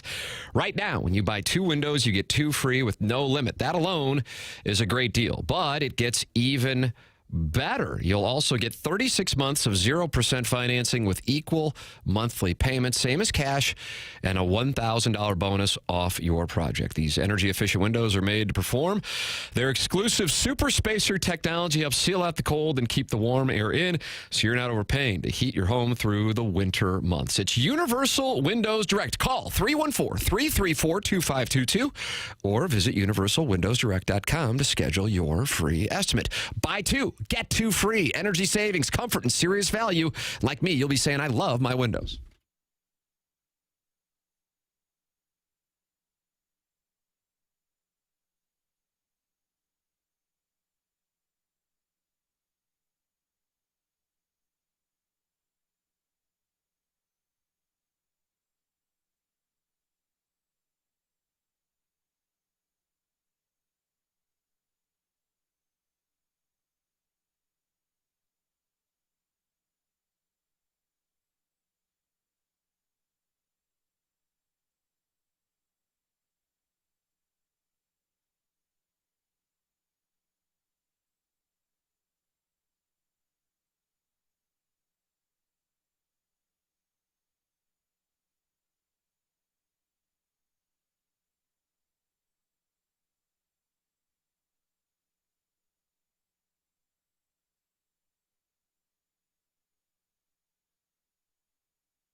It's TMA 101 ESPN. Tim McKernan, Martin Kilcoyne with you. Doug Vaughn is vacationing. But look, it's James Carlton of the Carlton State Farm Insurance Agency right here on the program. Morning, James. Well, good morning, everybody.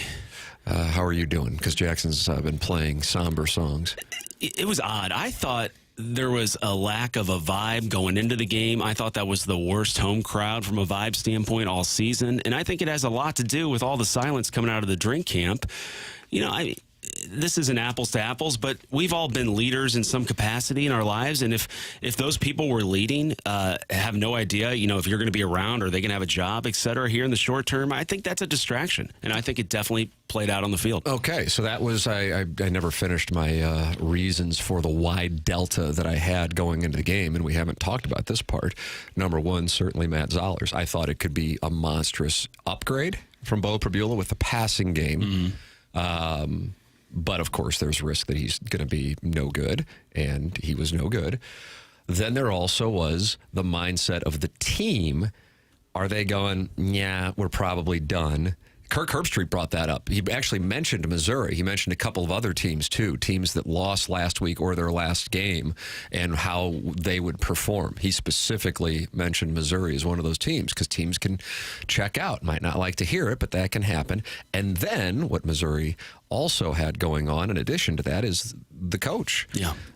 And is that a distraction? Is that a distraction for the coach? Is that a distraction for the players? Is that a problem for the players? And so you think that played a role in what took place? I think it certainly did from a buzz standpoint. Heading into a game, like you said, they hadn't hosted a top 5 team in 25 years. It didn't feel like that. Did you get that sense? Like the Bama game, that was such a great crowd. I didn't have that energy at all. Even in the parking lots before the game, it just didn't feel like there was a lot of buzz around the program, and I think that it has a lot to do with the wandering eyes, presumably by the head coach.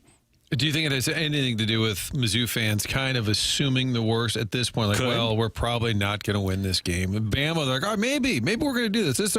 We got a shot here. Whereas A&M, they're like, it's just not going to happen. I know this is a total cash-out answer, but I do think it's both. I think you're right, Martin. I think most people are going into that because when I'm sitting there going, I think Missouri can beat this team, and I love Missouri getting 7 points. Again, knowing that they could absolutely get worked over.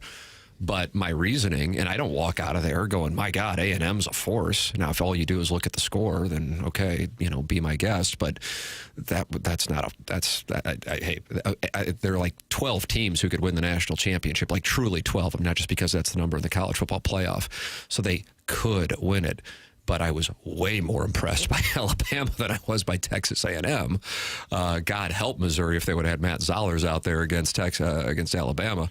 So they had that combination. And also I thought Bo Prabula could not throw the ball, and it did turn out he was hurt. I think it probably was after the Kansas game, but Drinkwitz acknowledged that he was hurt earlier in the season, even though he didn't miss a start up until getting hurt against Vanderbilt. And I thought, okay, they're going to be in a position to beat a team that probably isn't the third best team in the country, but it's going to look really good if and when they do. And I think the vast majority of fans were going, yeah, the season's over. There's a third string quarterback. Yeah. From doing the show, I know I was in the minority on that viewpoint going in. So I think that probably contributed to it because I would agree. And people bolted early. And I don't blame them. The student section was, 50% full by the time the fourth quarter kicked off. Yeah. But where are you on Drinkwitz? Because I want him to stay. I want to be very clear. I know the 0-15, that was a great spreadsheet, and I looked at that, I'm like, ooh, maybe Jimbo Fisher. He's got 4 wins on there. But, no, I want Drinkwitz to stay. Are you hopeful that he'll turn the corner, some of the game day decisions, but that also his teams moving forward might be able to pull it upset? Yeah. So you're not happy that, hey, we're going to go 8-4 every year. You're hopeful that he could be this same guy can kind of get over the hump, so to speak. I do. No, I do feel that way. I just feel the last 2 weeks that has been a distraction. I don't think there's any way you can dispute that. And I thought, he could have easily just angled this for a nice raise, a nice contract extension. Everybody's all fired up. We got our coach for the next 10 years.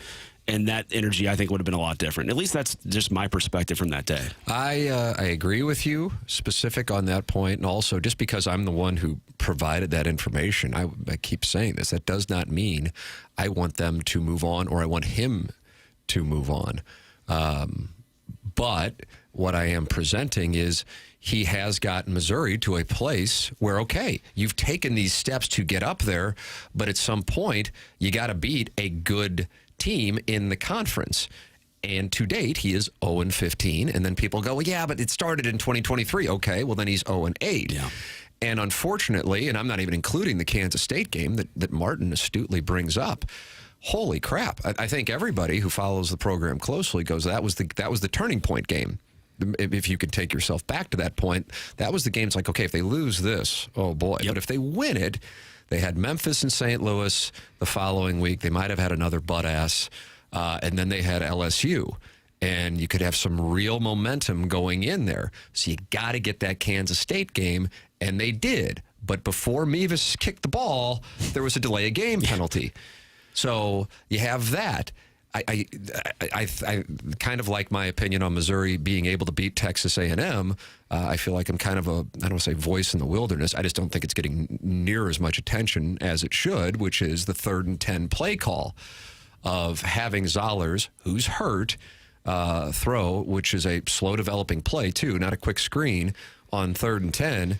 That's also self-inflicted. The play calling on the goal line against Vanderbilt, that's self-inflicted. Not getting the ball in the hands of Hardy and Roberts more against Alabama, that's self-inflicted.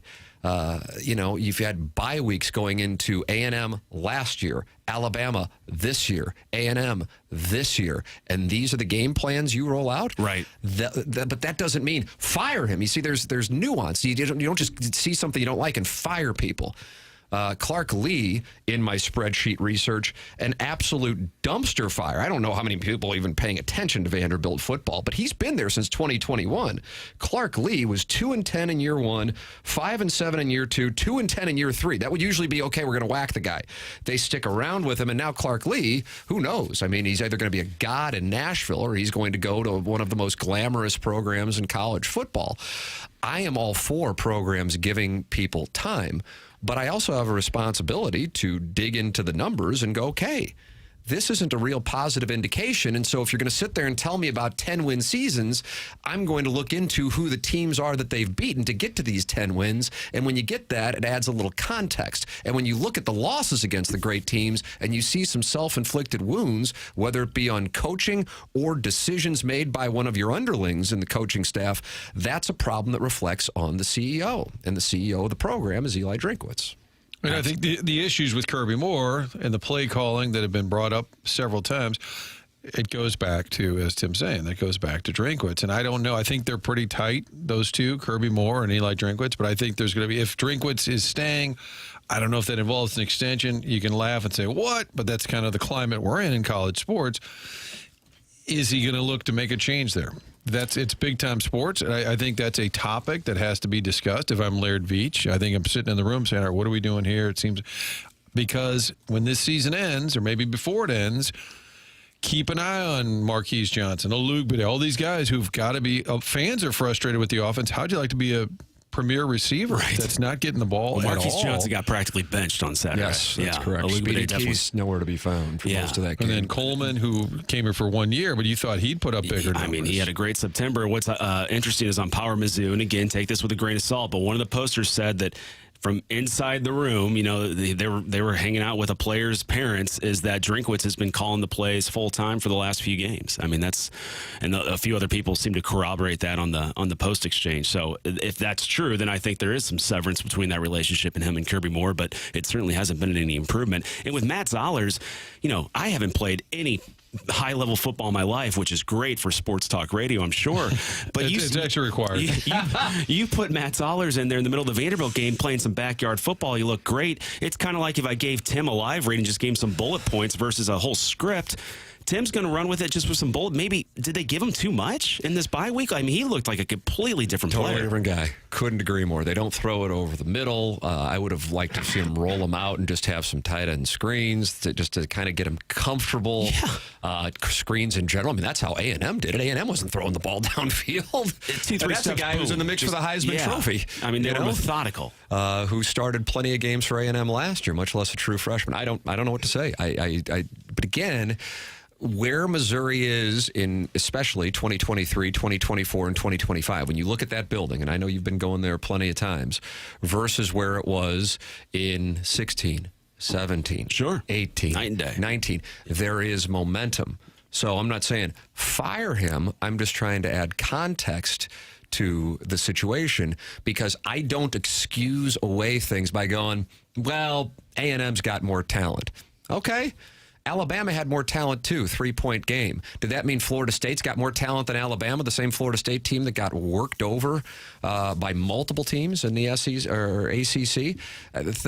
Things happen when you execute properly and you have great game plans and you don't commit self-inflicted wounds. James Carlton's online at carltoninsurance.net, 314-961-4800, 314-961-4800, 455-star reviews, and you made magic with Jamie Rivers. He'll be forever indebted. On that note, real quick, when you do is it the Howard Stern, like, let me tell you something, like, I like get that. real quiet, and I want the audience to, let me tell you something. I like this, Martin. We are in the midst of the biggest rate decrease in my 18-year career. If you haven't, really? Yeah, and it's November 15th is the effective date. If you haven't gotten a quote from our office in quite some time, I implore you and your family to do so. There are meaningful savings, though. That's what I want to leave the audience that's with. Good. That's breaking news. Yeah, breaking news there. 314-961-4800. Go online at carltoninsurance.net. Thanks, James. See you guys. That's James Carlton of the Carlton State Farm Insurance Agency. It is Seth Goldcamp's birthday today. Design Air Heating and Cooling, and that is the sponsor of our email today, the morning after at InsideSTL.com, DesignAirService.com. That's coming up at 10:45. This is TMA 101 ESPN.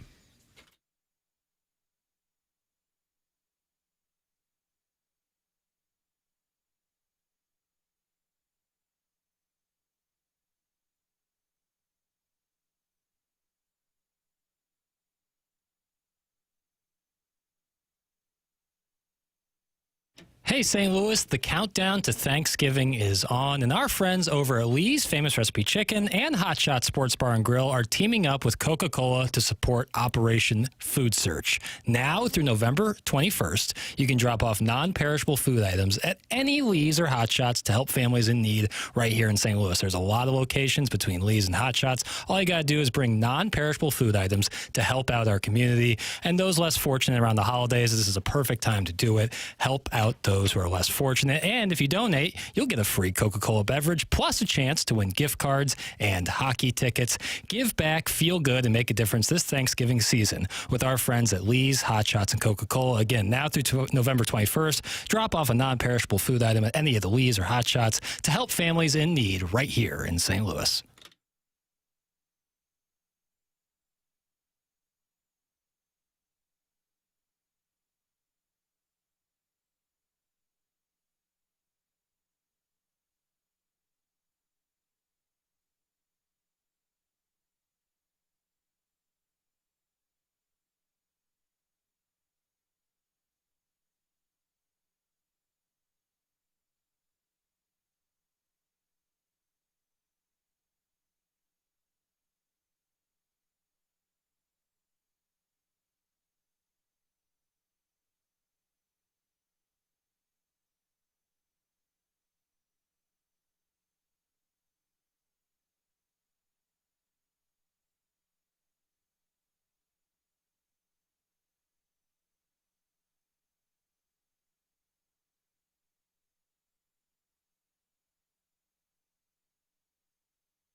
What do we got going on here now, Papers? This is the Ecstasy of Gold from the Good, Bad, and the Ugly soundtrack.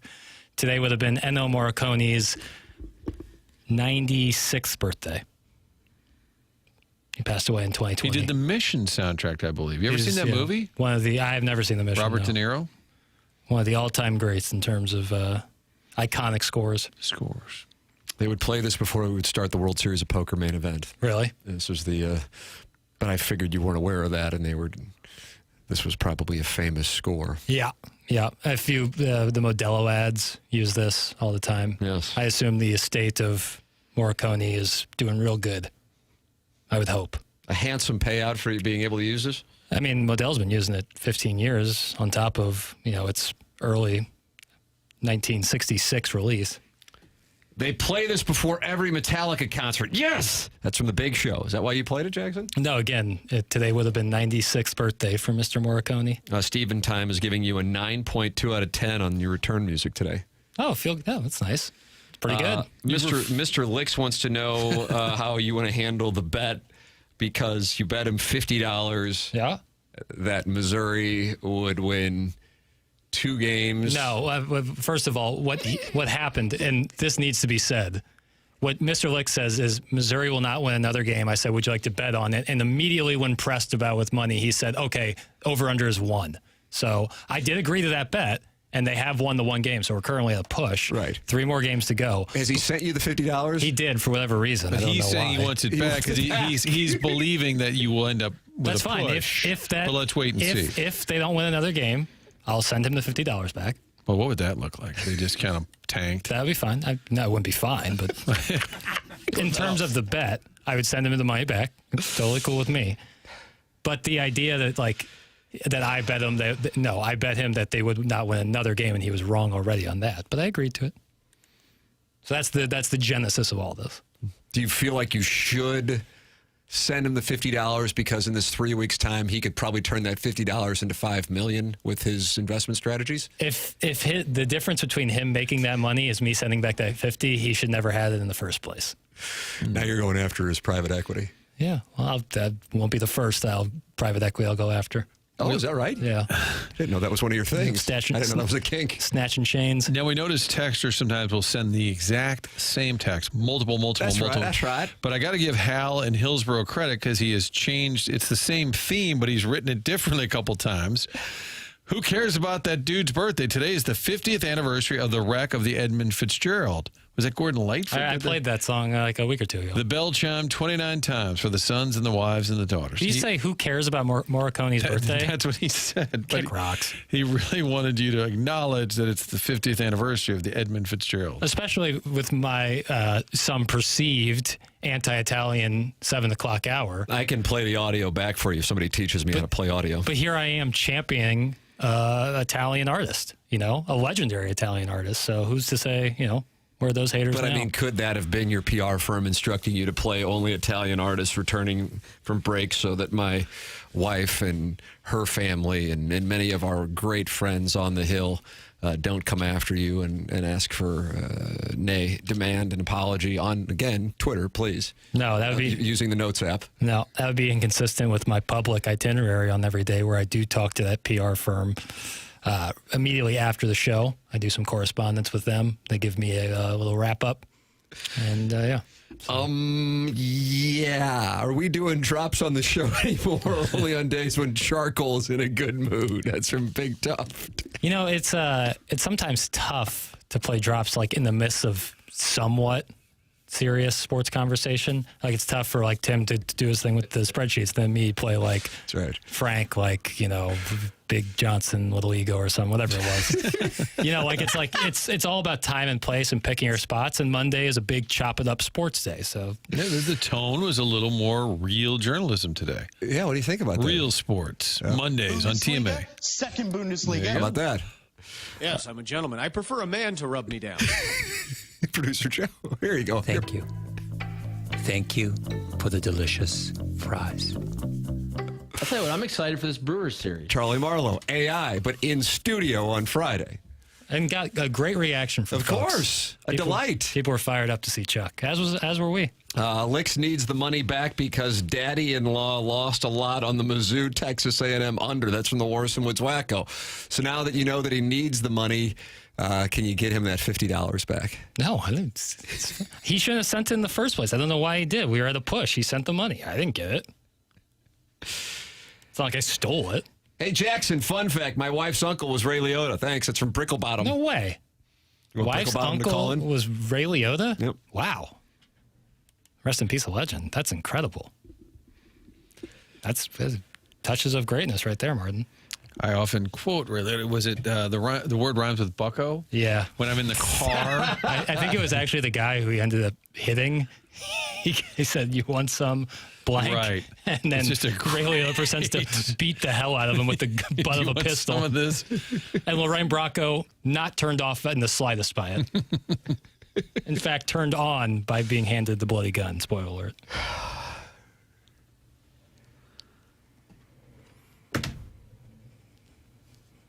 I'm just going to let it breathe. I was just thinking of Ray Liotta. What's that? I was just thinking about Ray Liotta, like different character scenes.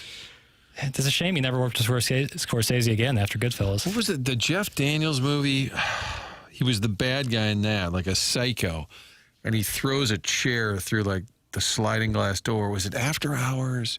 Was it Something Wild? Yeah, Something Wild with Melanie Griffith. Have you seen that, Papers? Oh, wow. It needs to be on Movie Boy. What was on Movie Boy this weekend? Begonia and the House of Dynamite. And this was Gareth. Yeah, this one was Gareth. The fun one this week, Marshy Marsh gets back in the co-host spot. We talk about The Running Man, the reimagining of the 1987 movie with Glenn Powell. And Richard Dawson. Richard Dawson in the 87 version, 2025. The great Glenn Powell. That's correct. All right, email in the morning after at InsideSTL.com for our Design, Air, Heating, and Cooling email today. That is coming up at approximately 10:45 on the program. Doug's vacationing the Hamptons. He welcomes you to call in via the Collier and Thompson phone lines. Take a listen. This is what Doug Vaughn sounds like. Have you lived in the same home for 10, 15 years or more and never really done a complete home remodel? If it's time for an interior home remodeling job, don't make the mistake many others have made. Let Collier and Thompson do it the right way the first time. You'll have a new kitchen, bathroom, man cave, or any other type of remodel that will last you a lifetime. They can refinish the basement. They can knock out a wall on that lower level to open up the house. They can do it all, and they've been doing it since the 1950s. It's hard to know who you can trust to be in your home, who's going to be there to back up the work. Collier and Thompson stands behind every job that they do, and during the process, they are always available for you. You want to make some last-minute changes, they're right there to get it done. The Collier and Thompson team cares about the work they produce. For them, it's more than just a job. They take great pride in the work that they produce. Their technicians have been around. They have a combined 165 years of experience with all of their people. Collier and Thompson on Manchester and Baldwin, next to Uncle Bill's Pancake House. Come home to quality online at CollierandThompson.com. There it is. Collier and Thompson sponsor the phone lines, 314-974-0101. We'll have the Design, Air, Heating, and Cooling email today coming up. It's TMA 101 ESPN.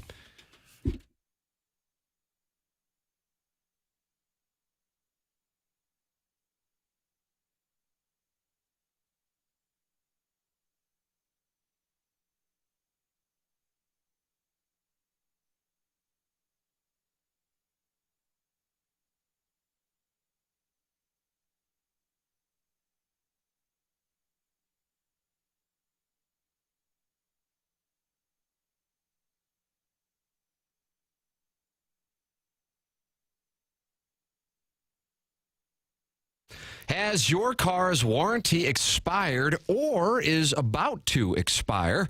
When cars break, it's always a surprise. That's where Atlas Vehicle Pro can help you out. They're online at atlasvehiclepro.com. Fixing cars is not something most people can do in their backyard anymore. Dealership labor rates average nearly $200 an hour. The average repair costs over $1,500, while major repairs can run $3,000 to $5,000. With Atlas coverage, you simply hand over your ID card, not a blank check. Atlas is your roadmap to vehicle protection. Learn more at atlasvehiclepro.com. atlasvehiclepro.com or call 314-720-5990 and let them know you're a TMA listeners and you get $400 off their quote. 314-720-5990. Let them know you are a TMA listener and get $400 off their quote. Learn more at atlasvehiclepro.com.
Hey, this is Jackson with the Sports Center update brought to you by Saliga Heating and Cooling. Blues hockey tomorrow evening right here on your home of the Blues, 101 ESPN. Blues and Flames, pregame at 6, puck drop at 7.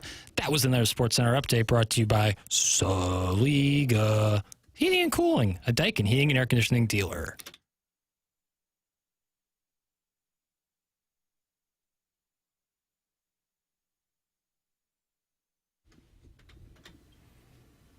All right, Jackson's starting to feel momentum now, Martin. I wish I could scowl like Clint Eastwood. Almost with a squint, too. Nice. One of the best. Would you be intimidated even now? Was he 90? Like Clint Eastwood. Yeah, he still makes movies. Yeah. He's more prolific than ever. How about that? In his 90s. And what do you think of $1 Million Baby is Best Picture? Oof. Yep, there you go, Martin. Oof. Not a fan? Ugh, faceplant. Faceplant by the Academy? Everybody involved. They did a faceplant? Everybody involved. What was the Get Off My Lawn movie? Gran Torino.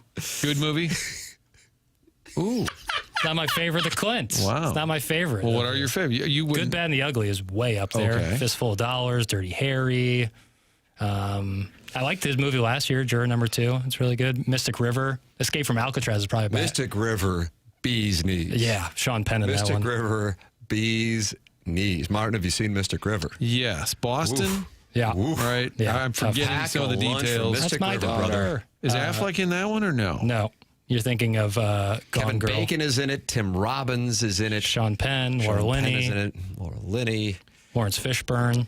Escape from Alcatraz is probably my favorite, though. I love a prison escape movie. Especially Who Alcatraz. doesn't? Well, I had been to Alcatraz and then saw the movie like a few years later, and so it was very special to me. Alcatraz is a really cool place to visit. I have been as well. That Martin, is a have you been cool to deal. Alcatraz? I have, yeah. There you go. Did a little tour. My mom and my brother and I did a little tour. We Isn't were out that there for a cool? wedding. It is kind of cool. Are they still doing those? I think so. Oh, yeah. And then they play, you do the walking tour With like with a the headset. yeah. Robert, the Birdman Bird, who murdered 48 people, lived in this cell. And you're like, Machine Gun Kelly, all those guys. Jackson, Mr. Siders, who you had a chance to spend 4 hours on a golf course with, has been listening to the show for all 4 hours today, complaining about the show, and just wrote in to surprised we haven't talked about how Mizzou can still make the playoffs today. You still got time, boys. Go ahead. It was a big game, worthy of a breakdown. I did say last week it'll be the last big sporting event we've got the calendar year. Well, I mean, bragging rights in Kansas are big games, non-conference games. Clearly But I not said big enough. In terms of the magnitude, I said this was the last big moment of 2025. I stand by that. Yeah. Okay. Sorry, fellas. I agree with you wholeheartedly. And that also adds to the sense of staring into the abyss. So, Martin, you're taking a picture of Jackson staring out the window looking at traffic. I wanted to tweet that out.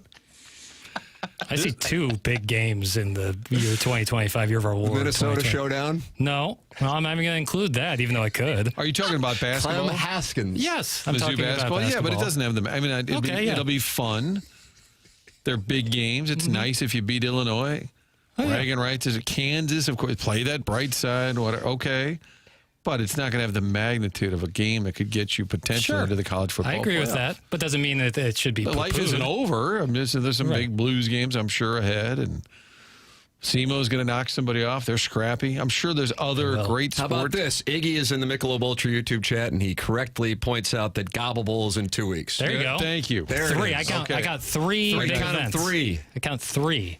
Take it all back. Thank you. I want to see that Jeremiah Love get on a roll again. He had another great touchdown run. I think he's 9th or 10th in some of the Heisman odds right now. He's not going to win, but pretty cool for Notre Dame to have the CBC kid running the rock from after having a Vianney kid running the rock for a while. MCC, fighting Irish. We got the Design Air Heating and Cooling email of the day coming up here on the program. Here's a super cut, though, before we get to that, of the Colonel Martin navigating the phone lines on Saturday night in the postgame show. Hey, Gabe. Calling in again. Saw a bunch of guys with their shirts off, waving their shirts. Didn't see you in the crowd. Want to know where you were at. Bye. I was in the press box, fully dressed, but appreciate it. Hey, Gabe. I just slashed Kirby's tires. Hopefully that sends him a message to get the fuck out of Columbia. And I just hit some ass. Have a good night. M-I-Z. Eli Drinkwitz needs to leave immediately, and TMA should live forever. Okay, so let's just have the drink conversation. I know he's here somewhere. Long-time listener, first-time caller, P from Chesterfield, $32,000 a year, 4.5 inches soft, 3 times divorced. Let me tell you, that was one of the worst performances I've ever seen. That's pathetic. Hey, Gabe. About time Marquise Johnson got his ass sent to the bench. Speaking of ass, for my 34th birthday. Okay, okay. I don't want to know where it was going. Gabe. Eric Link is a domestic terrorist. We're getting out of hand. Hi, Gabe. I thought that was actually a pretty competitive game, except for a few plays. This is brutal. The Colonel. This is brutal. I said to my wife as we were driving home, I said, boy, the Colonel, because I already knew I was on the receiving end of it from the Colonel in a text. Like, this is not going to go well. It was actually, but it actually somehow, I think, was more peaceful than he had anticipated. Libby Jackie DiCaprio, who used to have a Vanderbilt avatar. Yeah, what's he now? Then he had Bulldogs. Texas A&M. Now he's a Mississippi State avatar. Well, he's consistent, if nothing else. He says, I was listening to Gabe live, and it was great. Tip of the cap to Libby Jackie DiCaprio. I did hear the beginning, Gabe was there alone before Cody gets there, and he was breaking it down. He said this happens every week. On Saturday, we hate the team. We're never going to win again. Sunday, we're still sulking. By Monday, like, all right, who's next? By Wednesday, you've talked yourself into a win the next week. Yep. Rinse and repeat, baby. I plan on doing that for 70 more years. And you're happy about it. I wouldn't have it any other way. 100%. I love it, man. Yeah, this is it's the best. And now that my family loves it, it's the greatest thing ever. It's the life we've chosen. I cannot get enough college football. I wish I could find like an NFL team to. I just can't. I can't. Sunday is our team, the Chiefs. Our team. Hard pass. Sundays are just it's Diet Cola it's Diet Cola, Martin. From Saturday, which is just drinking kerosene. Drinking kerosene. This paper's on fire. All right, it's time for the Design Air Heating and Cooling email today. Is this really it? Is this as good as it gets? Mizzou pisses themselves in another big game like they are J students firing a question at Norm Stewart, while the Blues determined that the way to avoid their 6-on-5 issues is to have the goalie firing shots like he's Slobo. Our true son flees the football stadium in order to be in a comfort of his field goal shower while Tiger sports reporters destroy all the traffic headed to Columbia. Worst of all, most listeners didn't get their last-minute wedding invite, so no dollar dance with Doug. I've said it 1,000 times. Everything sucks! That is why when Jackson says to lead into the stink, I say, how high?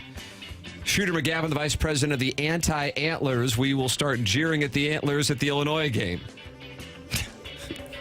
I'll be there with you.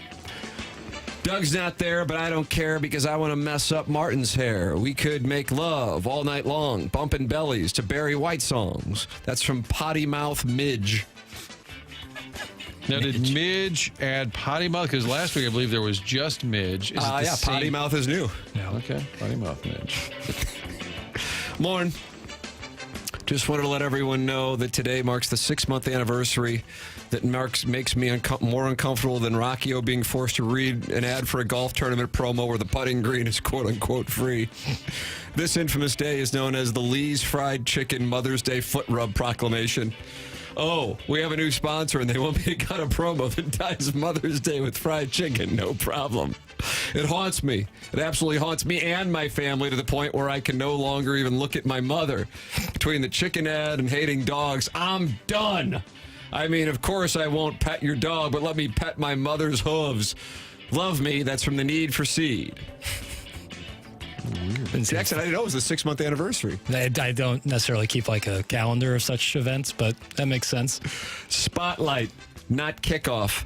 Danny storms the sacred grass, hero of his tale. Until next time, that's from the TMA Troubadour. Is it a haiku? What a word count limit today? I just read what's on the prompter. And finally, in the 1999 film Office Space, Peter Gibbons, played by the delectable Ron Livingston, told his occupational hypnotherapist, Dr. Swanson, that every single day of his life has been worse than the day before it. So that means that every single day that he sees him, that's on the worst day of his life. And then Dr. Swanson replied, what about today? Is today the worst day of your life? And Peter replied, yeah, which elicited a response of, wow, that's messed up. That's how I feel about local sports. Every weekend is the worst sports weekend, and every Monday morning is the worst morning of our sports lives. It's cold. The Blues lost after surrendering a last-second 6-on-5 goal. Mizzou's football season is over after Matt Zollers failed to, quote, show out against Texas A&M. Martin's 2 Fox vehicle was involved in a car accident that caused a traffic jam for many traveling to the game. Libby Jack was in Columbia but didn't even bother going to the football game because he was still reeling from witnessing Mizzou hoops almost lose to SEMO. Tim pissed away another Sunday creating spreadsheets illustrating Eli Drinkwitz's damning record against winning SEC teams, as if there's anything we can do with this iteration, since most people are hoping the well-paid coach who can't win the big one sticks around another year, when we'll be sitting here again talking about the same things. That's from Buck Swope, DBA, the Recess Ladies Breast, and Martin, that's what we have for our Design Air Heating and Cooling email today. The question is, what you got? Shooter McGavin, Potty Mouth Midge, Need for Speed, TMA Troubadour, and then Buck Swope. I enjoyed a good Slobo reference. Yeah, that was nice. Steamers. I kind of like that. Somebody wanted to mess up my hair. That's already taken care of. Lee's chicken references. And I'll go Shooter McGavin. Martin incorrectly identified this person. It was the Need for Seed, and they get my vote. Chairman Kurt. I, too, liked the Need for Seed. Right. The Need for Seed has won the Design Air Heating and Cooling email of the day. What a nice W for Seed. Time for us to shut it down. Mr. Seed. This one's for you, Seed. BK and Ferrario are up next. For Jackson Burkett, for Chairman Kurt, for Martin Kilcoyne, for my brother Kevin, for the vacationing Douglas Elvin Vaughn. I'm Tim McKernan. This has been The Morning After, presented by Brown & Crouppen on 101 ESPN and the TMA YouTube channel.